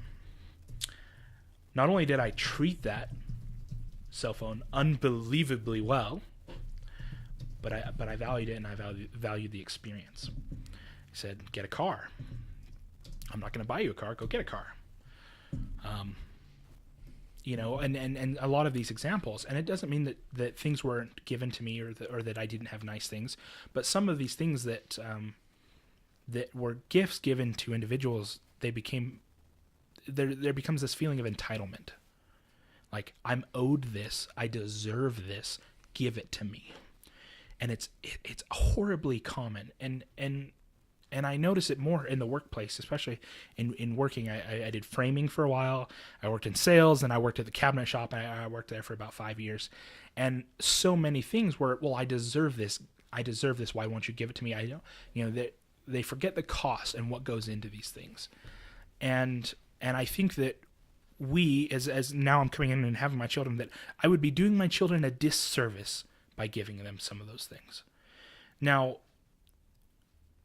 there's a difference, and as a parent, you're going to have to gauge it about whether or not giving it to your child would be detrimental or helpful. Because if you have a child that you believe understands the value of something, then giving that something to them is not going to harm them. But if you have a child who doesn't understand the value of something because they haven't had to work for it, then I believe giving them something, especially something of great value, becomes detrimental. Because they don't have the value for it. They don't know what went into doing it. They don't know what went, all those things. And it kind of creates this, I don't have to work for it. I don't have to, one of the things that, working for a car, and getting and buying and getting a vehicle, it's difficult. But by the time you get it, the amount of care you take into it, you're consistently changing the oil, you're keeping it clean, you're going through all these steps because you were going to take care of it because you just put the effort into getting it. And it kind of goes back into investing in yourself. It's not that I don't want to give my children nice things, but there's so many things that I want them to earn because I want them to understand the value of what they have. The things that I won't make them earn, I won't make them earn clothing. I won't make them earn food. Those are my gifts. Those are from me because I love them, and they don't have to earn them. They get those because I love them. Vehicles, phones, computers, tablets, all these, so many of these things that are given, I won't be giving to my children because I want them to earn them, and I want them to understand the value of earning them. And even if they have to earn it from me, I think it's important that I teach my children that nothing in this life is free. And if you want something, you got to work for it. One of my favorite things, Jordan Peterson, he talks about as a kid, his dad was having he was having a meeting with another individual. And he came in and this individual was tapping his foot. So being the little boy that he was, he came over and decided to pound on this man's foot. So the man moves his foot. And Jordan Peterson, he says, my hand hits the carpet, right? So naturally, I looked to where the foot is, and I tried to hit it there. And he kept moving his foot back and forth. He said, and what happened is I kept missing. I'm obviously talking for Jordan Peterson, and I'm paraphrasing. He phrases it much more eloquently than I do. But he says, basically, I kept trying to hit it, and I kept missing. He goes, and he waited until I paused, and I thought, well, if he's going to move it here, I'm going to try to hit here. So when he moves it, I will hit it. Now, what happened is this man, as the adult, obviously sees that that's what the child's planning and can avoid it. But he moved it in that predictable manner so Jordan Peterson could get his foot. And he said what that taught him is that he had to work, even at that young age. It's not enough that I can just tag it, but I have to try to plan it, figure it out, and go for it. And this man let him win because he put in the effort to win. It's the same with wrestling. I'll wrestle with my daughter now. She's just getting old enough, and she doesn't just get to knock me over every time. She doesn't just get to pin me every time. But I need to wait until I see her gritting her teeth and going, ugh! And then I let her pin me. Because now she's gone. Now I can see that click. She goes, I need to make the effort. It's not enough that I can just smile and go, haha, knock dad over. But I need to give it everything and work hard to get dad knocked over. And obviously she's not strong enough to do it, but if I let her after she has put in the effort, then hopefully I'm teaching her that she needs to be able, or she needs to put in the effort to get the reward. And hopefully, ideally, that will carry through other instances of life. So that's my... We did that, and I didn't even know that had anything to... I was just playing with you. We did that all the time. So... and I do want to point out, so Melly, you said your dad gave you a lot, and I think the problem is that, so my dad's generation and the generation before him. So the generation before him specifically, they were just coming out of World War II, coming out of the Great Depression, at least here in the U.S., coming out of Vietnam. They had to work to do that, and they got to be adults, and all they wanted to do was make sure their children didn't have to go through what they did. So they gave them a lot. Then their children went, well, I want to give my children a lot. And I think that it, generally speaking, and I can't speak for everyone, but I think it was based in love. It became detrimental to after a certain point, but I think that the beginnings of that were based in love, and possibly laziness to some degree. Like, it's easier to give you something than to stick on top of you and make sure you earn it. So there's some stuff that goes with that. But I don't mean to speak ill of anyone's parents or any situations like that. No. Well, I just think that we could have gone into that and explained what we're talking about. And it's not. Here's the thing: it's not that parents or anything has been bad. It's conditions. It was the way that the world was and the way that they were raised as well. I laugh and I joke tongue in cheek and say, "Well, it's grandma's fault." And it's because of you're talking about coming out of situations where it was so hard, and they just wanted their children to not have to suffer or struggle the way that they did. That's not necessarily a bad thing. But the challenge here is that you also withhold opportunities for growth and building of character. You are not going, this is a dad speaking, you are not going to develop good, solid character and skills by sitting on your butt, by having things given to you. You have to work. Guess what? Life is challenging. Life is difficult. Life is hard. It can be. It should be. Because that's how you learn and grow. If everything's given to you, you don't understand. You cannot understand health unless you had illness. You can't have happiness and know what happiness and joy is unless you've had sadness and loss. We need the opposites in our lives to value the other. Yeah, I think because because my wife will be here any moment. We're having a winter advisory state. The state's kind of issued a massive storm. Still piling. There's a blizzard. They want people off the roads and stuff like that. So I'm gonna have to. She is coming. Yep, she's coming. She's headed this way. Okay. Anyway, but so to address your point, Cage, your parents, like if you were in trouble at school, they went and talked to you instead of having you work it out for yourself.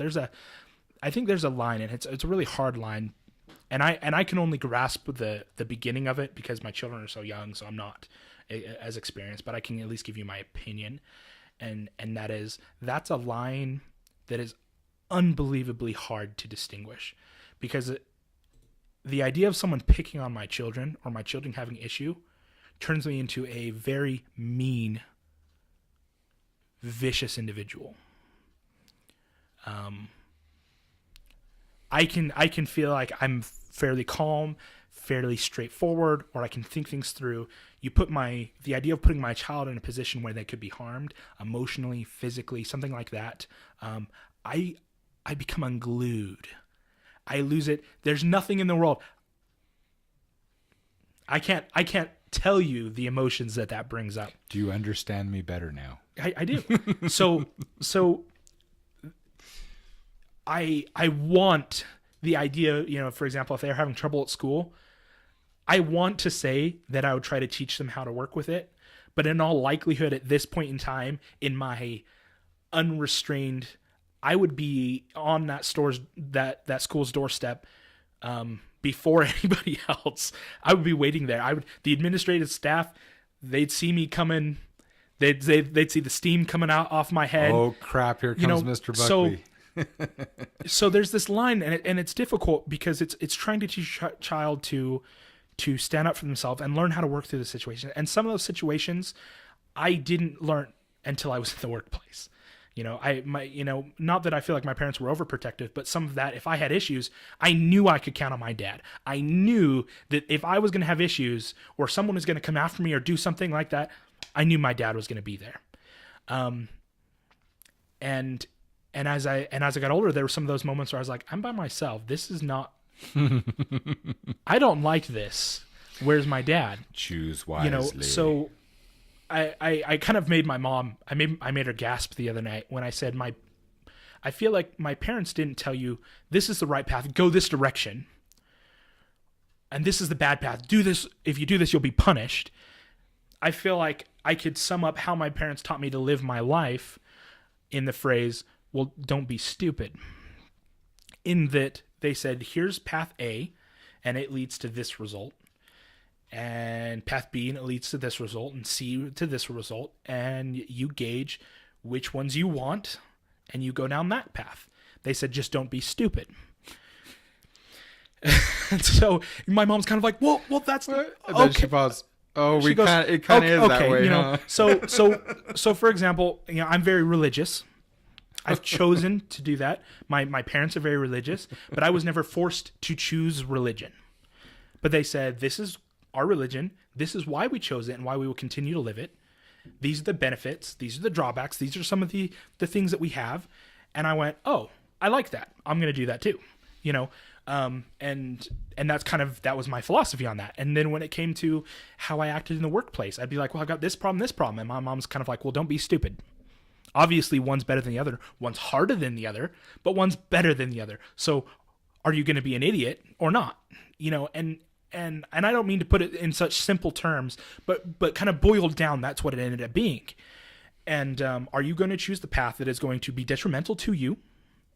Or are you going to choose the path that will benefit you, even though it's difficult now? And I didn't always choose the right one. Sometimes I'd be like, oh, screw it. I'm gonna go with right now. What feels good right now. Sometimes you're just angry and it's just, I don't care what the consequences are. We're going down this path. And later on, you're like, and then anyone have a Band-Aid? And then I'm sitting in the bed that I made, getting poked in the back and with springs and other things in some strange situation going, I did this to myself. Yes, you did. I went down this path and I can hear my mother's voice. Well, that was stupid. And so I think a lot of the things when we kind of approach the subjects of trying to be better and applying ourselves, one of the things it's playing an instrument. They say if you could teach your child to play an instrument, not because they should learn to play an instrument, but because the discipline it takes to teach and can maintain playing an instrument generally sets them up for life better. So let's talk briefly about addiction. I'm just going way over time. I apologize, guys. They say there are three specific things, actually. They said that they say will determine or that help people overcome addictions. And this is every kind of addiction. They say if a child plays an instrument throughout their life, that discipline will enable them to better overcome addiction. That's just a complete fact, because it took the discipline. They learned to discipline themselves. The second one is military service. Those that have been in military service, generally speaking, can break through addictions and routines and other problems better than the standard individual. Wow. The last one is playing a sport, dedicated to a sport. It's the same as playing an instrument. They say if you can dedicate yourself, dedicate your time, dedicate your effort, all these things into doing something that's hard, that's difficult, that pushes you, then you have a better chance to break out of addictions and other problems like that in these ruts and routines that we get in life. That if you fall into one of those three categories, your chances of having those problems, those addictions, some of those things are significantly lower. Wow. Because in those three categories, and I know there are other ones as well, you've learned hopefully someone that drinks a lot of coffee and draws 12 hours a day, because I could use it. Oh wait, because that would be an addiction, wouldn't it? Never mind. So the idea is that they've worked to a point that they've learned to discipline themselves, and that does better. And I think that for me, there were certain patterns to teach me to work hard. Writing in a journal. Now, I think you ought to write in a journal because I think it's good for you. It's good to get yourself on paper. Now, I want to distinguish two things. I view a journal and a diary as two different things. Yes. A diary is personal. A journal is meant to be shared. Okay. I write a journal because at some point in time, I'm going to die. And I want my wife, my children, or any other to read it to know me and know my thoughts and know my opinions. And if they want to read it, great. If not, my grandmother, my dad's mom, she died in a car accident years ago. She has journals galore. She was always keeping journals. And always. And I can go back and I can go through those journals and I'm like, I love this woman. My grandmother, I love her personality. I love her thoughts. And I can still find guidance. And I can still find wisdom. And I can still find love and hope. And all these things that she was such an advocate of. And I want to leave that for my children, for my wife. But I can't stay disciplined enough to write in my damn journal. In these brief periods where I could consistently write in my journal, and I forced myself to take the time out of the day to write my journal, I did better overall.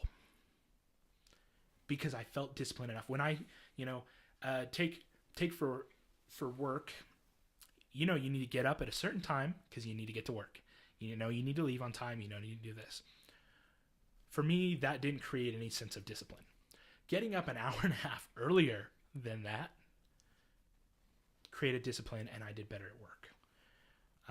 Because there were things that I felt I needed to do in the morning, like write in my journal or kind of create that I need to not just do the bare minimum, which was get there on time, but I needed to get up earlier, do something that was uncomfortable to me, and prep myself for the day. And that's just an example. And I'm not saying that that's going to do better for everyone, but that for me, doing something like that kind of pushed me into doing things for myself, getting out of my own way, and learning to kind of work hard because I had to be disciplined enough to do it, because it's so easy to hear your alarm go off and go, I'll just wait until the last moment I have to get up. I was pretty simple. Wake me up 2 minutes before you leave, because I'm going to get up, I'm going to walk to my doorway, I'm going to put on my clothes that I left in my doorway, I'm going to walk out to the car, and we're going to leave. Maybe I'll grab a glass of water or go to the bathroom. But I was like, wake me up like when you are ready to go, because I didn't care. I'm like, it's not about my appearance, it's not about anything else. I have my pants in the doorway.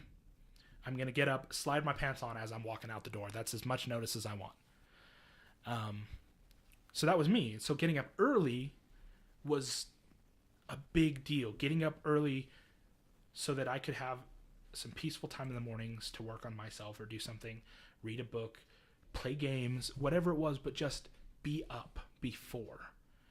And it was doing something that was uncomfortable, doing something that just I felt was going to make me better, because I had to put in the effort to do it. One of my favorite examples is there's a Red Bull contest. Because Red Bull, they do this, it gives you wings, so they have all these like tournaments and other stuff like that. This one was just like running uphill. It's just running up this hill.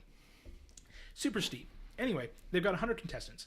So they hit go, and all these people start running, but like the mass of them go to the left, and 3 individuals go up the right. Now the right looks a hell of a lot harder than the left side. Okay, they get up to the top, and they're interviewing the people that got to the top. The guy that took the right side, he I think he got third overall. And they said, with how fast you got up that side, if you'd gone up the left side, you would have easily made first. And he said, I didn't want to cheat myself. I didn't want to look back and go, could I have done the hard side? He goes, so I look at every challenge and I go, is this the hardest route? Yeah, then I'm going to do it. So that I can look back and go, there wasn't a damn thing there that could have stopped me because I took the hardest route. And that doesn't do anything for anyone but me, because I have to know for myself that I did the best. And there's no doubt in my mind, because he can look back at that moment and there's nothing that he can sit there and go, well, maybe this or maybe. He took the hardest route and he beat it. And he has that. And so there were a few moments in my life before I got married where I took that and I applied it to things I was doing. I'm fairly overweight. In the first month where I was doing that, I lost 40 pounds. 40 pounds in 27 days.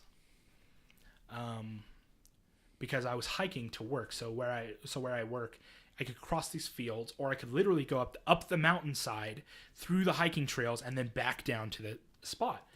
And I was like, I'm fat, I'm easily irritated, and I don't want to walk up this hill. And then I'm like, okay, but I'm going to walk to work. I'm going to walk up this hill. So I'd start to walk up this hill, and then I'd be like, oh, I'm grateful I'm on the inside of this turn, because it's gonna shave off the time of going along the outside. And the moment I noticed myself doing that, I'm like, okay, now I need to walk on the outside, because for myself, I'm out here in the hills. No one's around. No one's gonna care if I take a shortcut or not. But I know that when I got to work, I did not cheat myself, and that made me notice something about myself that I didn't know up to that point. And that was, I am capable of more. And so if I have to leave you guys with something as we end this, you're capable of more. You have to find that. You have to find your why. You have to find your value. And then you have to push yourself past when people are watching. And it's not about other people seeing. It's about how you see yourself and how strong are you when no one else is looking. And that's, I guess, to round out my point. So I do have to leave. You guys have a wonderful day. Thank you for listening to my rant. I hope I didn't go on too long. No, I think everything's good. Everything's good. So much for the digital game, the video games, but we can approach that another time. However, I would like to thank both of us. Would like to thank our patrons from our Patreon page, and this is for you and for all of our friends here on Twitch. And we're excited to do this. We're going to do this the whole week. Each day is themed differently, and we will go from there. So. Appreciate all of you being here. Thank you so much for your support and your kindness, and we will see you again tomorrow.